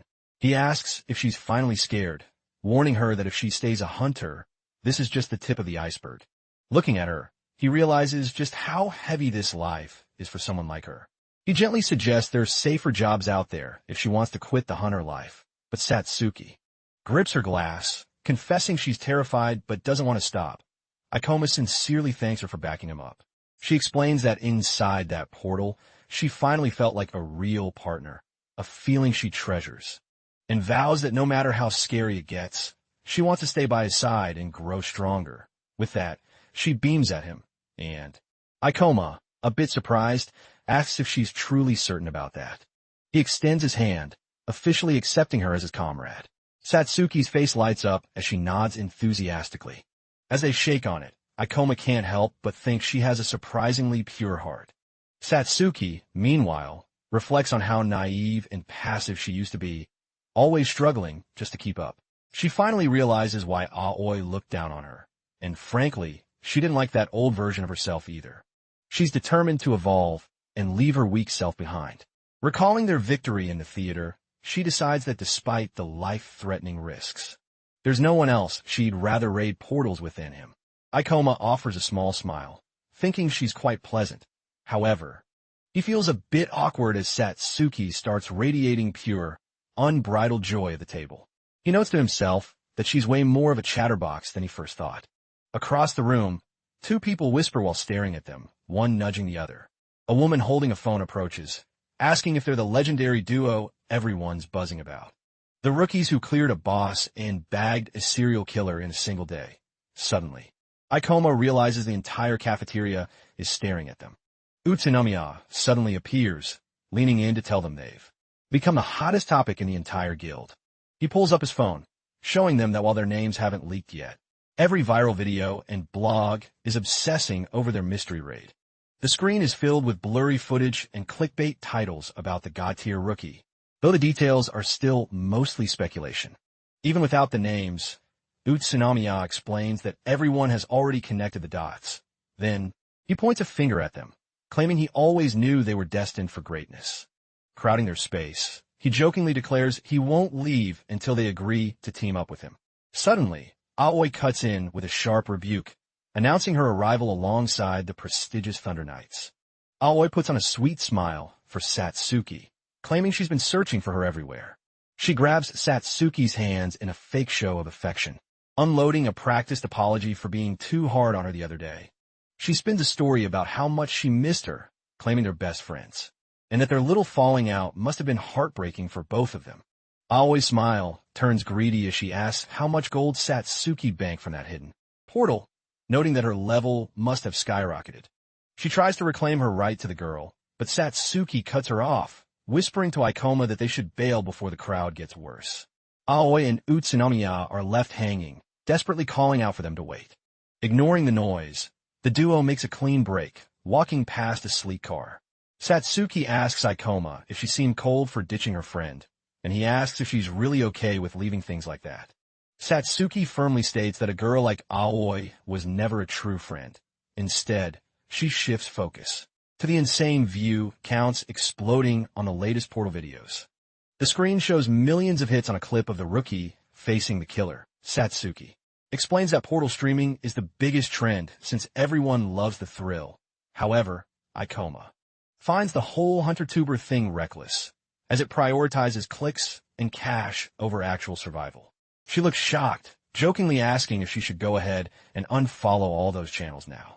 Somewhere else, a hunter is gloating over a notification showing 1 million views in just 1 month. Meanwhile, the famous Asuna is fuming over the news of the mysterious rookie hunter, who took down a serial killer. She grumbles that this nobody is getting more views than her latest high-budget production, but a knight explains that viral kills always pull in a bigger crowd than standard raids. Jealous and competitive, Asuna decides she needs her own viral stunt, annoyed by all the hype this new guy is getting. Surrounded by her elite knights, she makes no secret of her hate for the newcomer. The scene shifts to Ikoma and Satsuki, having a private meeting in a quiet indoor lounge. She asks with wide eyes if the epic weapon he's talking about is actually for her. Ikoma nods, explaining that grinding high-level mobs is the only way to truly evolve, rather than wasting time on weaklings. He stresses that a top-tier, expensive staff is mandatory to fix a sorceress's naturally low attack power. Then, he suggests they target specific portals to farm the gold needed. Satsuki tries to decline, feeling guilty for making him work so hard for her. Ikoma just brushes it off, telling her that a stronger partner makes his life easier, so there's no need for apologies. At that, her eyes sparkle like diamonds just from hearing him call her his partner. She does a little mental cheer, heart racing at the official title, while he silently vows to protect her from being used by others again. Satsuki eagerly asks where their next adventure begins, and Ikoma taps a map on the tablet. He reveals he's already scouted the perfect location, showing her a glowing icon on the screen. Their next destination is the tomb of the ancient king, a dangerous, unexplored territory brimming with the promise of legendary loot. As he navigates the database, he uncovers a hidden truth. Rare portals are often disguised as ordinary zones. No one suspects the tomb of the ancient king is a gold mine. Ikoman only knows this secret because he spent his entire previous life meticulously memorizing every scrap of data concerning these high-yield dungeons. He knows that the loot from this tomb fetches a staggering price on the black market, and he plans to flip those relics for a massive pile of credits. Furthermore, this specific vault houses legendary equipment, like the soul-rending weapon currently glowing on the screen. He smirks, noting the zero competition. They can take their sweet time looting every single treasure chest in the place. Satsuki shivers, catching a glimpse of that dark, predatory grin playing on Aiko-man's lips. The duo finally arrives at the foreboding entrance of the tomb of the ancient king. As the thick, supernatural mist swallows them, Satsuki hesitates, but Aiko-man strides forward without a second thought. Suddenly, a level 29 skeleton soldier rattles out of the gloom, and Aiko-man instantly triggers his domain, crushing the undead's gravity into nothingness. With the monster weighted down, he lunges forward, his blade flashing in the dim light. His movements are a blur of lethal precision. Satsuki watches in awe, thinking that Aiko-man's combat instincts are far beyond any rookie she's ever seen. Meanwhile, he explains that standard physical strikes are a waste of time against the persistent undead. He barks an order for his partner to provide magical fire support from the rear, and she quickly channels her mana, a complex magic circle erupting beneath her feet. He vaults over the skeleton just as the creature swings its rusted blade. Moments later, the skeleton is blasted by Shadow Ball from Satsuki, and Aiko-man tracks the system notification, showing a sweet gain of 240 experience points. The bones crumble into ash, leaving a faint shimmer in the dust. Satsuki's eyes widen as she spots a demonic stone and a rare drop left behind. Aiko-man nods, admitting their luck is on fire as he picks up the glowing weapon. She nearly faints when she hears the item is worth 400,000 yen. She can't believe the price, but he explains that high-tier gear like this is incredibly scarce, noting that while it lacks flashy visuals, its raw stats are pure gold.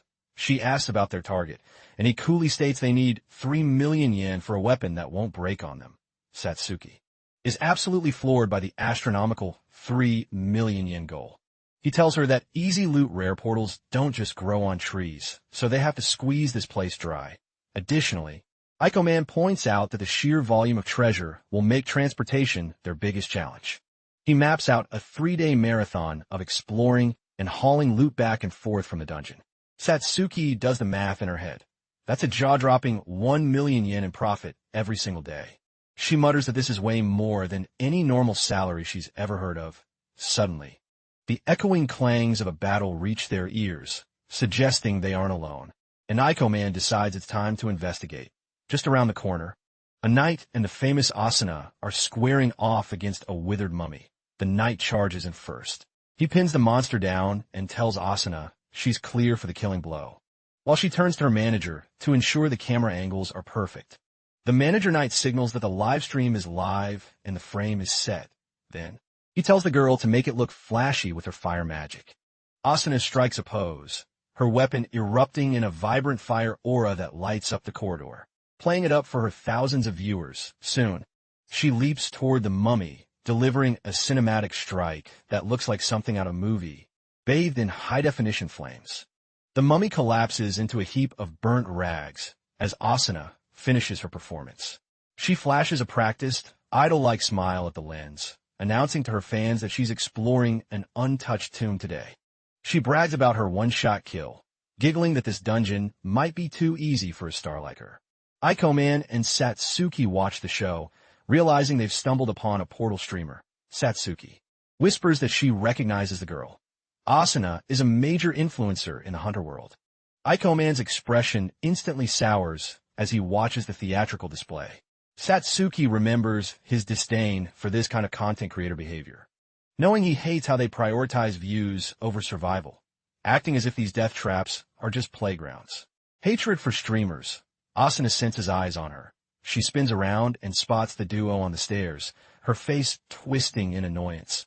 She begins to bark at them, claiming they've ruined her perfect shot and cost her thousands of potential likes. Aiko-man scoffs, calling her out for stealing a kill that her manager did 90 of the work for. But she retorts that it's all about the show, explaining that in the streaming biz, Charisma beats actual skill every time. She asks if they can edit the intruders out, but the manager admits they were caught in 4K. At that, Asuna moans that her grand cinematic introduction is completely botched thanks to a couple of randoms getting in the way. Shortly after, she demands to know if they've been living under a rock, introducing herself as the one and only Asuna, Seonji, the queen of portal streaming. Then, Aiko Man offers a dry apology, giving his name and introducing Satsuki, who offers a polite bow. He tells her flatly that he wasn't trying to sabotage her little show. Asuna waves him off like a minor nuisance, saying she'll let it slide because she has content to find, but Aiko Man can't help but ask why anyone would risk their life just for a live stream. And she laughs as if the answer is written in gold. She flashes the OK sign, making it clear it's all about the money. And Aiko Man realizes that portals are the ultimate clickbait, dangerous, flashy, and worth a fortune in ad revenue. Asuna boasts that her path leads straight to superstardom if she can just keep the hype train rolling. But Aiko Man's eyes turn cold. He warns her that playing Hunter is a quick way to get buried, and tells her to quit before she gets someone killed. She bristles, her voice rising in a screech as she demands to know what he just said, and Aiko Man repeats his warning. This dungeon is no joke, telling her to take her celebrity games back to a safe zone. Furthermore, he tells her that if she keeps treating this like a game, she'll be crying when she finally meets a monster she can't script. Asuna freezes, her face turning a deep shade of red, with a growl. She complains that not only did he ruin her footage, but now some no-name hater is actually trying to lecture her on how to be a hunter. Satsuki whispers that he was a bit too blunt, but he shrugs, claiming he was just giving her some friendly survival tips. The manager tries to play peacemaker, telling Asuna to just ignore the jealous hater, and she nods, telling herself that stars don't listen to the little people. Suddenly, she snaps at the manager to start the recording again, catching him off guard. Asuna struts toward Aiko Man, her eyes burning with competitive spite, sneering that he must think he's some kind of elite pro to be handing out advice. With a smirk, she challenges him to a contest to see who can harvest the most demonic stones, betting that when she wins, he'll have to grovel and apologize on camera. Plus, she declares the whole humiliation will be uploaded for her millions of followers. Aiko Man notes she even offered to blur his face so the random hater could keep his dignity, framing it as a star versus troll special event. Asuna finishes by promising that if by some miracle he wins, she'll grant him any one wish. Seeing an opportunity, Aiko Man smirks and accepts, while Satsuki gasps his name in shock. Asuna cackles, declaring the bet is officially on, and tells him she'll be waiting at the exit in 3 hours. She flashes a final, cocky smile, telling him not to run. The dark hallway looms ahead, flickering with the orange glow of ancient torches as they walk. The manager asks why she's wasting time on a nobody, and Asuna explains that a video of her crushing a mansplaining hater is viral gold. Furthermore, she's already counting the money this controversy will bring in this month. She vows to teach him a lesson he'll never forget for doubting her seriousness. Meanwhile, Aiko Man and Satsuki spot a mummified monstrosity shuffling toward them from the shadows. He doesn't even break his stride, unleashing a meteor trap that slams the monster into the pavement. Aiko Man watches his stats. Tick up 364 EXP, a level 31 rank up, and 3 new skill points in the bag, thinking that these slow-moving mummies are nothing more than walking experience points. He reveals the ultimate tactic, baiting their slow swings, dodging with reverse gravity, and then crushing them into the dirt with a high-output gravity increase strike. In a burst of light, a demonic stone shatters, and Ikoma grins at their growing loot pile. Among the dust, a Durank ancient relic gauntlet appears. Satsuki, still curious, asks why he even bothered accepting that flashy streamer's challenge. Ikoma shrugs, admitting he didn't want to become the star of some Noob Loses Bet viral video. But more importantly, he hopes a crushing defeat will convince her to stop treating deadly portals like a film set. He notes they have a bigger problem. The sheer amount of loot is becoming a burden to carry, so they push toward a blinding light at the end of the hall. They stumble upon a massive, imposing Sphinx statue, and Ikoma wonders if they've hit a dead end in this ancient maze. Suddenly, the cold stone of the Sphinx begins to rumble and stir. as its hollow eyes ignite with an eerie, piercing glow. Satsuki gasps, paralyzed by the statue's sudden transformation. Then, the heavy stone doors slam shut, sealing them inside with no way out. Ikoma remains calm, realizing they've just triggered a classic dungeon riddle trap. He explains that portals are littered with these trial rooms. Most are simple puzzles, but in a rare portal like this, the rewards are legendary. The Sphinx's booming voice demands proof of their wisdom, declaring it will rain down questions until they can no longer answer. Then, it delivers a chilling ultimatum. Get at least 3 right, or pay with your lives. Satsuki stammers, asking if they have to fight this thing, but Ikoma observes that the real battle starts only if they fail the test, warning her to stay sharp just in case. She's trembling, but he gives her a confident smirk, telling her not to sweat it. Because, luckily for them, he's a walking encyclopedia. The Sphinx's eyes flare again, pulsing with magic as it bellows the first riddle. It asks for the exact experience points required to climb from level 1 to level 10. Without skipping a beat, Ikoma rattles off the perfect number, leaving Satsuki completely stunned. The Sphinx acknowledges the correct answer. Ikoma smiles, knowing his obsessive research from his past life is finally paying off. By the 19th question, it asks about a 3-headed, 4-legged freak of nature, and Ikoma instantly identifies it as the terrifying doll. Leaning back casually next to Satsuki, he mocks the Sphinx, asking if it's really done already, reminding the statue it promised to keep going until he was stumped. Satsuki, actually feeling a bit sorry for the sweating statue, whispers that maybe he should just get one wrong to let it save face. Visibly flustered, the Sphinx screams the 20th question. What monster leaves a trail of glowing green slime?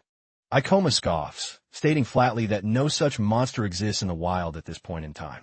He points out that green slime is a purely alchemical creation, proving he's too sharp to fall for a trick question. The Sphinx wails in disbelief, unable to process how a human got a perfect 24-20 score. As the chamber shakes and debris falls, the statue gazes at Ikoma in pure awe. He narrates that the impossible door finally creaked open, leaving the guardian statue in a state of shock. Feeling like he just cheated on an open-book test thanks to his return of memories, he offers a mock apology. Satsuki points at the statue's pedestal, spotting a hidden compartment. Ikoma's eyes widen as he sees a shimmering ring. It's a rare find, a space-time storage ring of rank B. He slips it on, knowing this is a game-changing item that almost never drops in low-level zones. She asks if it's really that big of a deal, and Ikoma explains that on the open market, this little ring is worth 10 to 100 million yen. Satsuki nearly chokes, asking if it's truly that legendary, and Ikoma admits even he didn't expect a rank B drop in a place like this. He wonders if the perfect score triggered a hidden jackpot reward, while the Sphinx grumbles in the background. Satsuki frets that they wasted too much time and might lose the bet, but Ikoma explains the ring is a massive time saver for hauling loot. He grins, knowing the tide has completely turned in their favor. As they move out, he notes that the mobs in this sector are basically fodder. He smashes through a skeleton warrior, explaining their high physical defense requires a specific heavy impact approach. Satsuki, meanwhile, rains down long-range spells to clear the path and shatter the remaining bones. Asuna, on the other side of the tomb, notes that mummies are slow enough for her to land flashy, gravity-boosted finishers. Furthermore, she realizes they are perfect for farming mana via drain, while Ikoma marvels at the insane drop rates they've been hitting in this secret dungeon. He's already jumped from level 31 to 33 and secured 2 more rare weapons in the process. He taps the ring, watching as the loot vanishes into his new dimensional storage. He tells Satsuki that the ring is a literal cheat code and that they already have 6 demonic stones, more than enough to win. But he's here for the jackpot. He smiles, suggesting they wipe out every undead in the tomb before the timer hits 0. Cut to Asuna, who is gasping for air and drenched in sweat.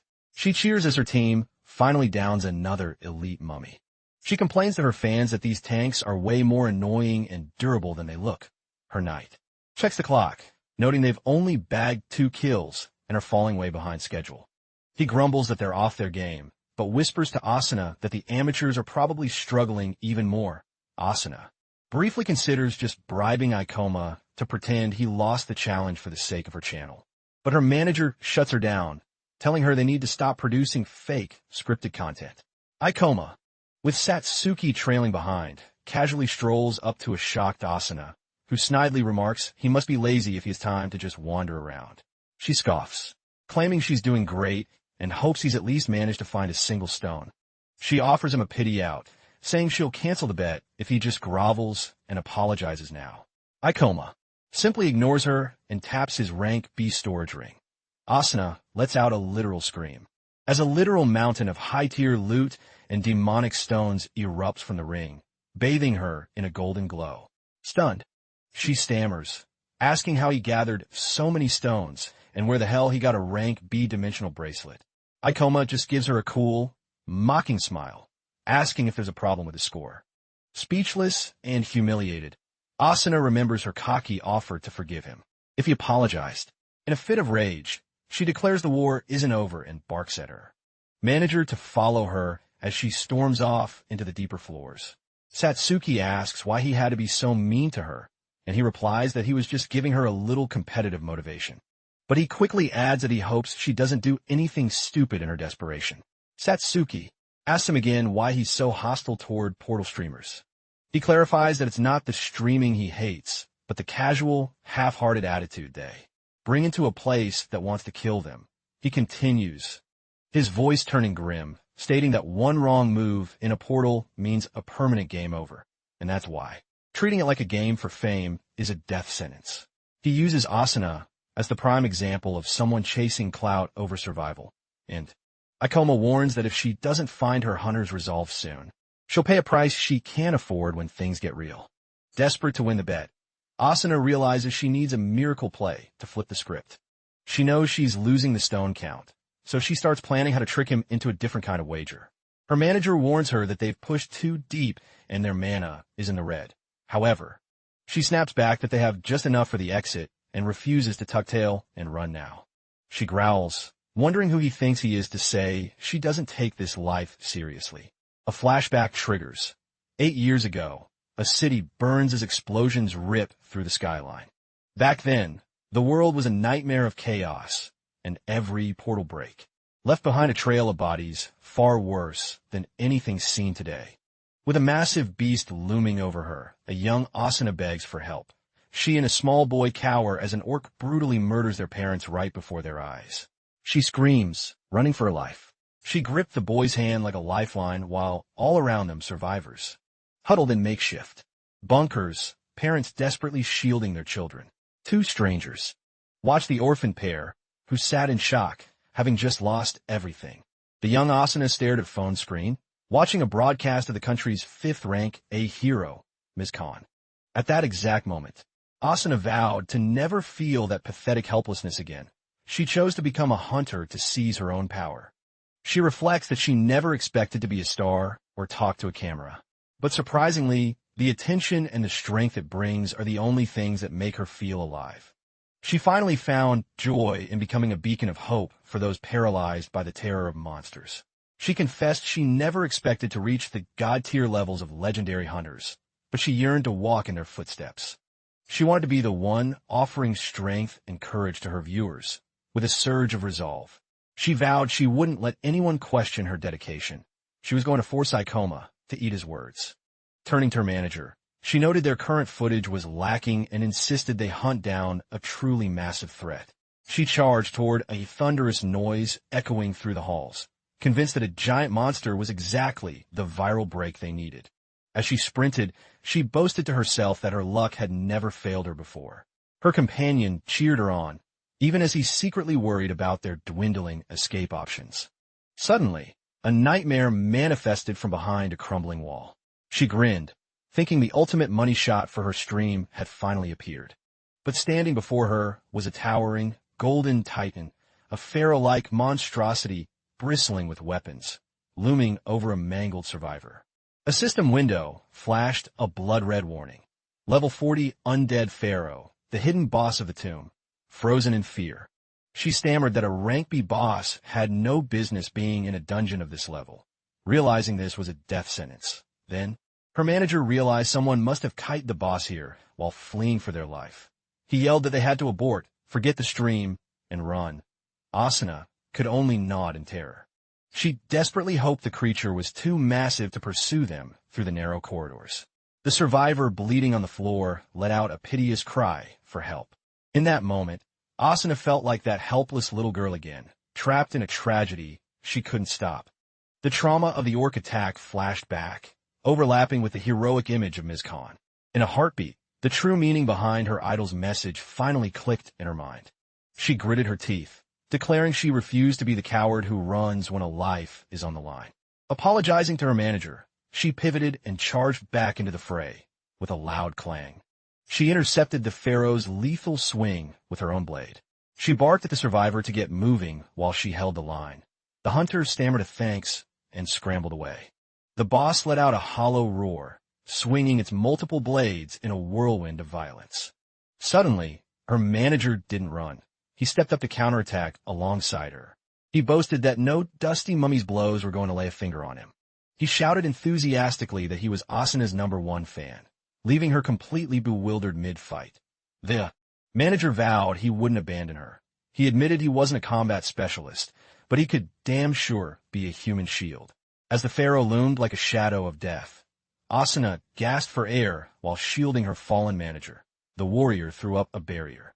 An intense blue mana shield erupted around them, flickering with desperate power. However, the boss unleashed a blindingly fast strike.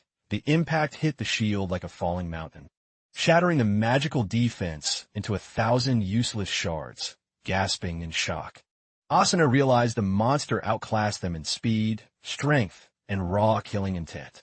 She finally understood the terrifying gap that made a monster a boss. She was completely overwhelmed by the pressure. The Golden Titan stepped forward imposingly, crossing its 2 primary blades for a finishing move as death approached. Her heart nearly stopped, but then, out of the shadows, Ikoma materialized, coolly remarking that her heroic stunt was incredibly reckless. The pharaoh's heavy strike slammed into a new, unbreakable barrier when she dared to open her eyes. She found herself in Ikoma's arms, stunned and blushing. She asked how he found them. He simply said he couldn't just leave a mess like this behind. He had anticipated her stubbornness after the hunter she saved told him everything. Then, Ikoma let out a weary sigh. He reminded her that hunters who play games end up in graves, but then remembered the terms of their bet. He admitted that since she risked her life for a stranger, he'd have to swallow his pride. With a rare, soft smile, he declared that she had officially won the bet. While still carrying her, he sincerely apologized for calling her a fake. Then, his gaze turned lethal. Ikoma announced he was switching to light gravity mode. He lunged at the boss while effortlessly holding Asuna in a flash. The monster retaliated, but he parried the blow with surgical precision. He explained that he used gravity reduction to bleed off the kinetic energy of the impact, effortlessly creating a safe gap between them and the golden monster. Taking the cue, Satsuki launched a shadow sphere directly at the pharaoh's head. With a boom, the creature's helm was engulfed in dark energy. Satsuki cheered that she'd successfully drawn its aggro, even if her spell barely scratched its armor. Ikoma glanced at the 2 wounded hunters and realized he was once again fighting a battle with the odds stacked against him. Facing a high-level boss like this was a suicidal mission for anyone else. The level 40 undead pharaoh stood its ground, radiating an aura of absolute dominance. Ikoma noted that his new gear boosted his gravity skills significantly, but he knew there was no easy button to delete an opponent this powerful. He calculated their slim chances, but Asuna argued that she was responsible for her team and refused to leave them behind. Ikoma smirked, admitting he never did turn down a good challenge. He told Satsuki to prioritize restoring Asuna's mana while he played target practice with the boss he had already analyzed. Asuna's combat style, concluding she was a magic knight who focused on swordplay, using low-tier spells to patch the holes in her defense. He surmised she likely had a self-healing trigger. If so, she could patch herself up while he kept the pharaoh busy. And so, under Satsuki's expert support, Asuna's mana began to surge back into her veins, reigniting her will to fight. He knew his speed buff gravity mode sacrificed raw power for sheer velocity. Ikoma blurred through the arena, realizing the good news was that he didn't need to kill it yet. just survive it. The level 33 hunter knew he was punching way above his weight class, but he kept dancing. He trusted his gravity manipulation to keep him one step ahead of the Reaper's scythe. The wounded manager shouted a question of support, and Ikoma gave him a thumbs up. He vaulted over a sweep, noting the boss was a four-armed nightmare of speed and reach. Then, the pharaoh smashed the floor, cratering the stone where Ikoma stood a millisecond ago. The monster's eyes flared, and Ikoma noted that its attack speed was reaching a critical threshold. He wondered if that was the monster's ultimate enrage skill. He warned himself that one slip-up against that specific move would mean instant death. Meanwhile, the fallen manager dizzily wondered if he was even still in one piece. His limbs felt like lead, the gravity of the room pressing down on his soul. He called out for Asuna, only to see the battlefield erupting in sparks as the pharaoh charged again. Ikoma moved with the grace of a bird, soaring over the monster and leaving the wounded manager speechless. The man couldn't comprehend how Ikoma could move with such impossible fluidity. Still trying to keep his camera rolling, he watched as Ikoma deflected a strike and actually started running up the creature's massive arm. With a burst of speed, Ikoma launched himself directly at the pharaoh's throat. The manager kept the lens focused on Ikoma's every move. He muttered to himself that this was the most legendary footage he'd ever captured. But Ikoma knew the truth. His current strikes were like toothpicks against the boss. His speed centrogravity mode made his attacks too light to draw blood. Furthermore, the level gap was just too wide for him to finish the job solo. However, he had a plan. With a brilliant surge of light, Satsuki and Asuna initiated a reverse mana link. Then, Asuna cried out that the tank was full and ready to blow. She triggered her ultimate healing surge. With a fierce, confident grin, she declared the main event was finally starting. Satsuki took up her position to rain down debuffs from the backline, while Ikoma realized that for the first time, they actually had a path to victory. However, he wasn't delusional. They were still in a massive deficit. He knew that if this turned into a war of attrition, the level 40 pharaoh would eventually crush them all. Ikoma squared his shoulders, facing the towering undead king one last time. The monster unleashed a flurry of strikes, but Ikoma danced through the storm, untouched. He narrowed his eyes, scouting the battlefield for anything he could use to his advantage. His gaze locked onto a smaller stone statue standing nearby, a perfect makeshift projectile. Satsuki gasped as she realized the boy was being flanked. Without missing a beat, he thrust his hand out, negating the statue's mass with zero gravity until it was light as a feather. With a powerful heave, he hurled the massive stone construct straight at the pharaoh's head. In the heat of the chaos, he barked a command to Satsuki, shouting for her to focus every ounce of her mana on the monster's ornate mask. She nodded fiercely, her staff erupting in a blinding blue aura as she channeled her ultimate spell. A condensed sphere of dark essence streaked through the air and detonated against the pharaoh as the smoke cleared. It revealed a jagged crack right where the creature's eyes would be. Satsuki bit her lip, seeing the boss take no HP damage, but Ikoma's eyes lit up. He had seen all he needed. He deduced that the mask wasn't just decoration, but a high-tier defense buff, concluding that the face hidden beneath was the monster's true Achilles heel. Sensing the opening, Asuna flickered through the shadows, positioning herself perfectly in the creature's blind spot. Despite the pharaoh's frantic and brutal counterattacks, she held her ground, cursing under her breath at the sheer impossibility of tracking 4 giant arms at once.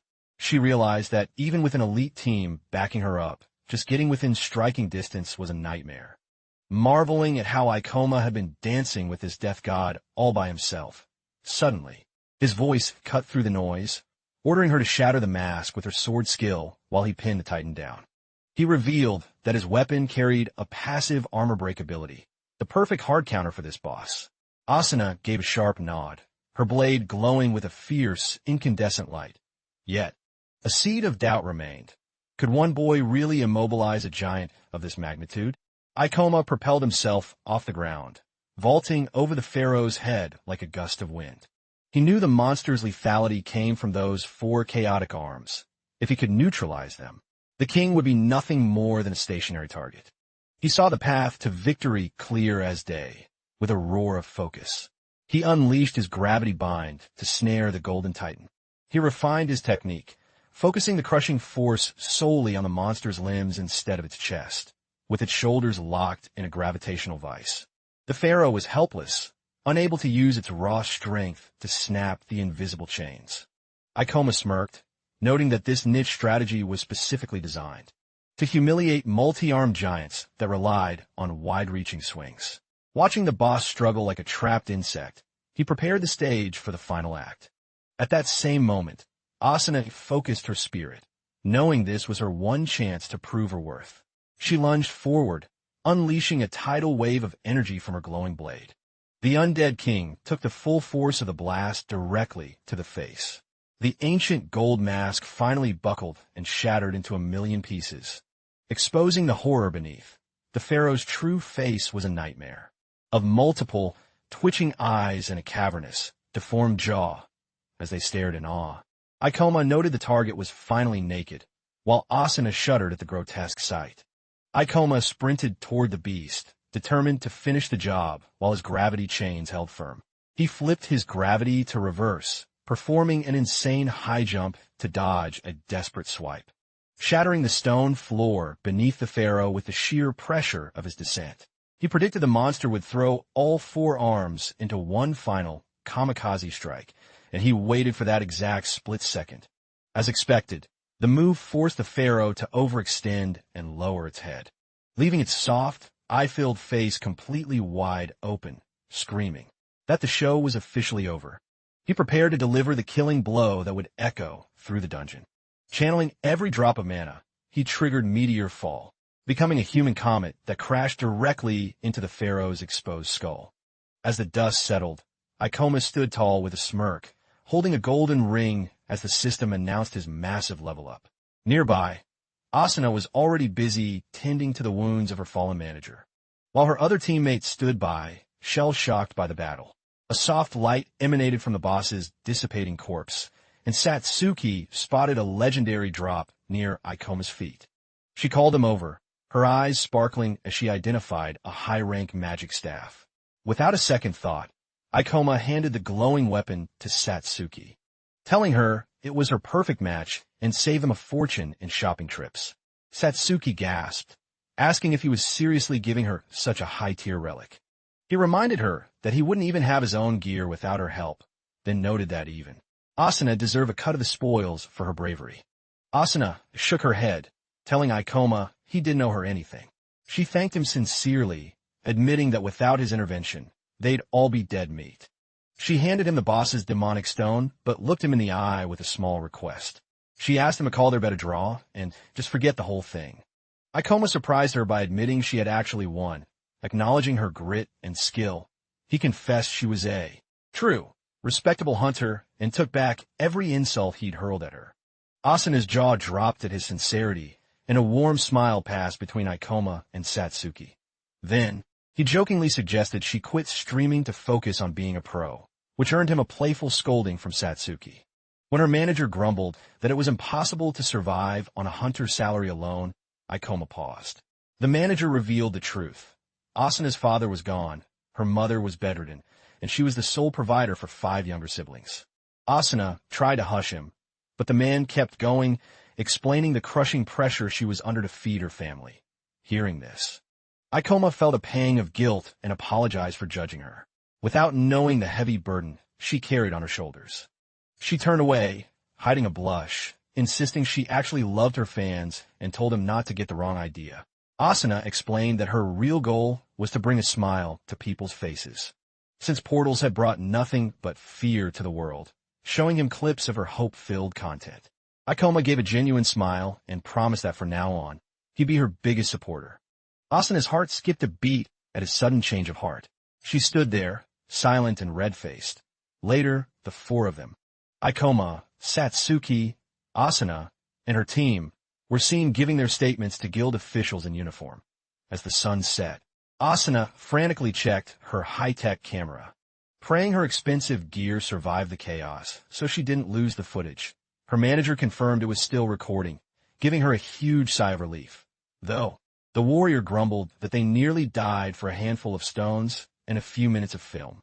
Asuna briefly regretted not taking the boss's stone, but her pride won out. She refused to take charity. She kept pestering the manager, desperate to know if they caught anything viral on tape, begging for at least one good shot to save the month's revenue. The playback showed a perfectly framed, legendary shot of Ikoma mid-strike. A few days later, at the bustling Marima Hunters Guild, Ikoma was peacefully reading when Satsuki practically tackled him, waving her phone in his face. She screamed for him to look at the latest trending video, but Ikoma just sighed, telling her she should learn from pros instead of watching random internet clips. She shoved the screen in his face. The mystery God Hunter revealed was trending at 1. The video Asuna uploaded of Ikoma's boss fight was absolutely exploding across the web. The comments section was going wild, praising his impossible speed and cold-blooded composure against the pharaoh. A small, satisfied smirk crept onto Ikoma's face. He finally realized why everyone in the guild hall was staring and whispering about him. In a beaming Satsuki announced they had just cleared 1 million views in less than 24 hours. Back at her place, Asuna was doing a victory dance as the numbers continued to climb.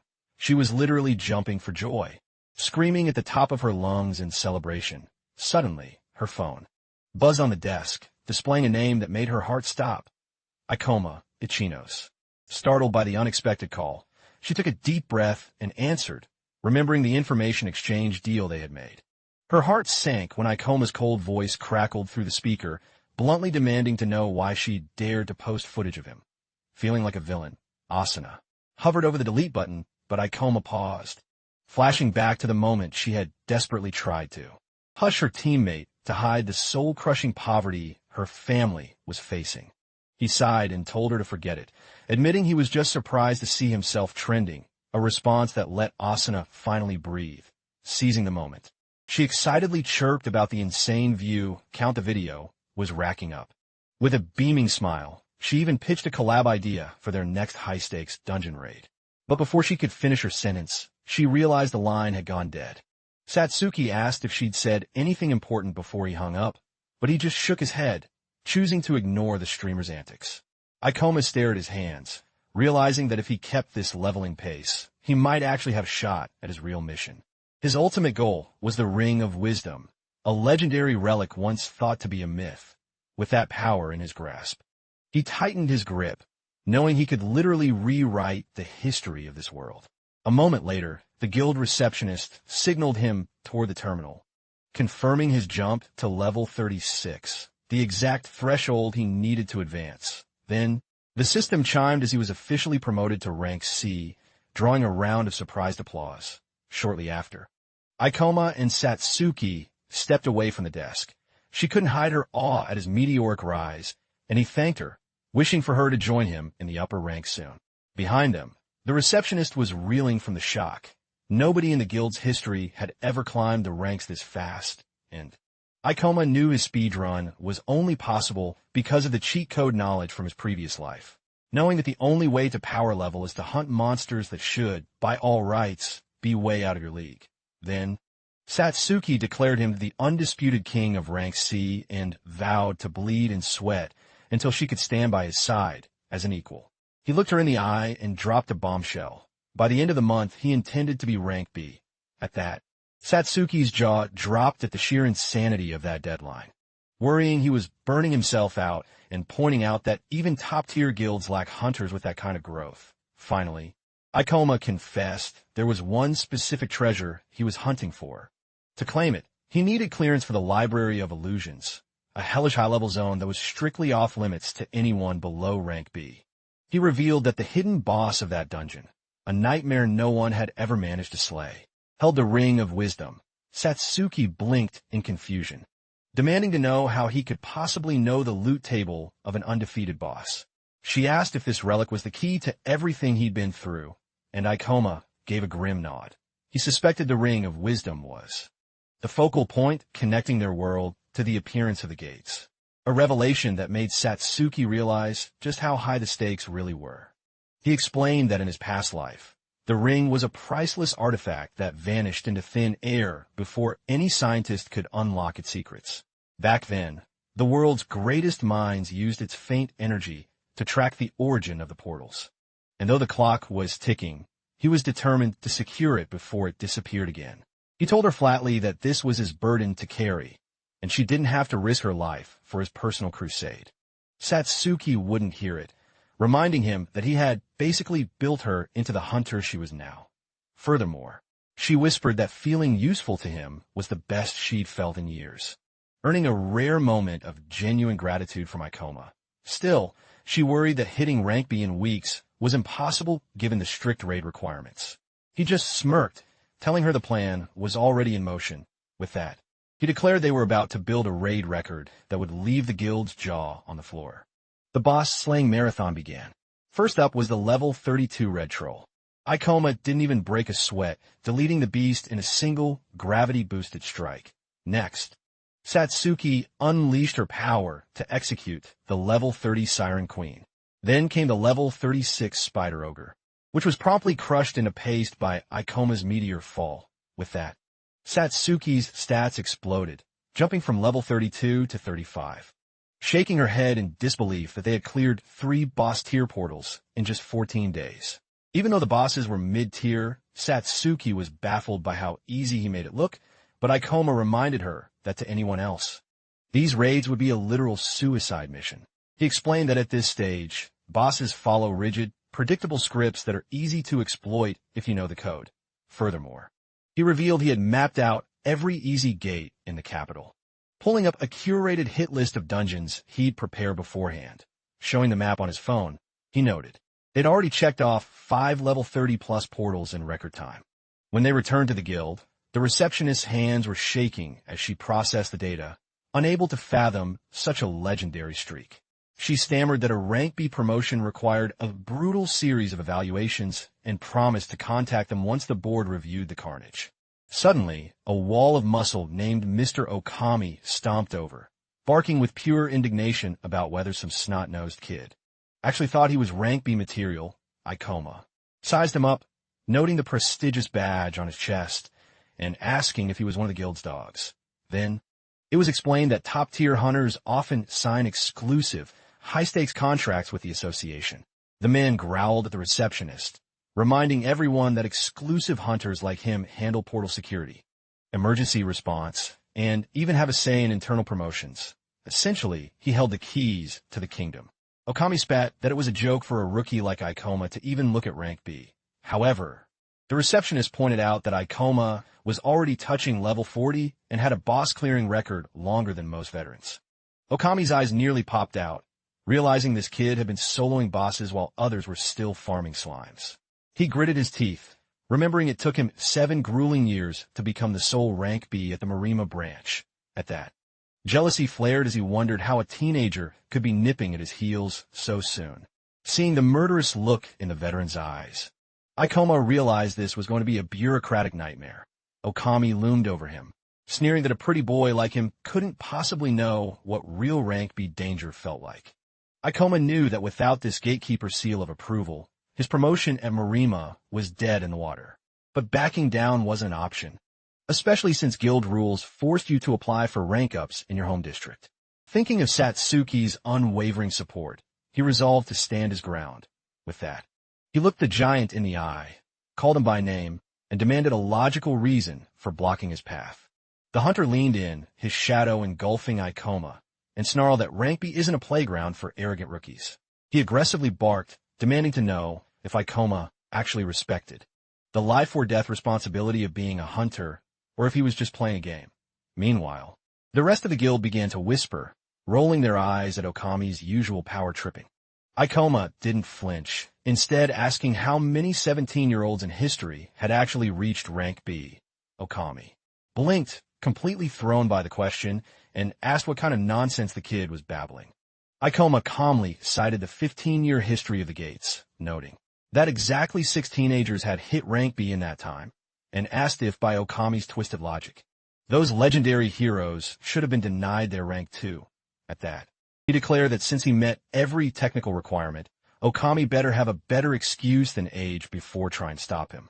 Stunned, and without a comeback, Okami stumbled back a step, muttering some weak defense about how the official rules aren't perfect. He insisted that the wisdom of veterans like him should override the system. But Ikoma shut him down, stating that the rules aren't based on feelings, but on blood-soaked data from past incidents, with a piercing gaze. He asked the receptionist if veteran intuition was now guild policy. The woman quickly shook her head and went back to the terminal. Satsuki watched in awe, realizing Ikoma's logic was sharper and more lethal than even the guild's senior staff. As the crowd murmured about Okami getting schooled by a kid, the veteran's face turned a violent shade of purple. He seethed, plotting a way to make this arrogant brat pay for the public humiliation. Then, vowing to make Ikoma regret the day he ever stepped into this guild, he demanded to see the kid's official profile. Level 38, Gravity User. He stared at the screen, questioning the class with a look of pure confusion. Never having heard of a gravity type and suspecting it was some kind of ultra-rare specialty, Ikoma watched him, knowing the man probably thought he was just a mage carried by a high-level party. Then, he heard Okami suddenly change his tone, admitting he might have been a bit too harsh and that a rejection without a test would be unfair. Finally, the veteran hunter smirks, declaring he won't flat-out reject the request. But there's a catch. He challenges Ikoma to prove his worthiness for rank B in a high-stakes duel right here in the guild's training hall. Inside the training facility, marked by a massive overhead sign, a crowd of curious hunters gathers to witness the spectacle.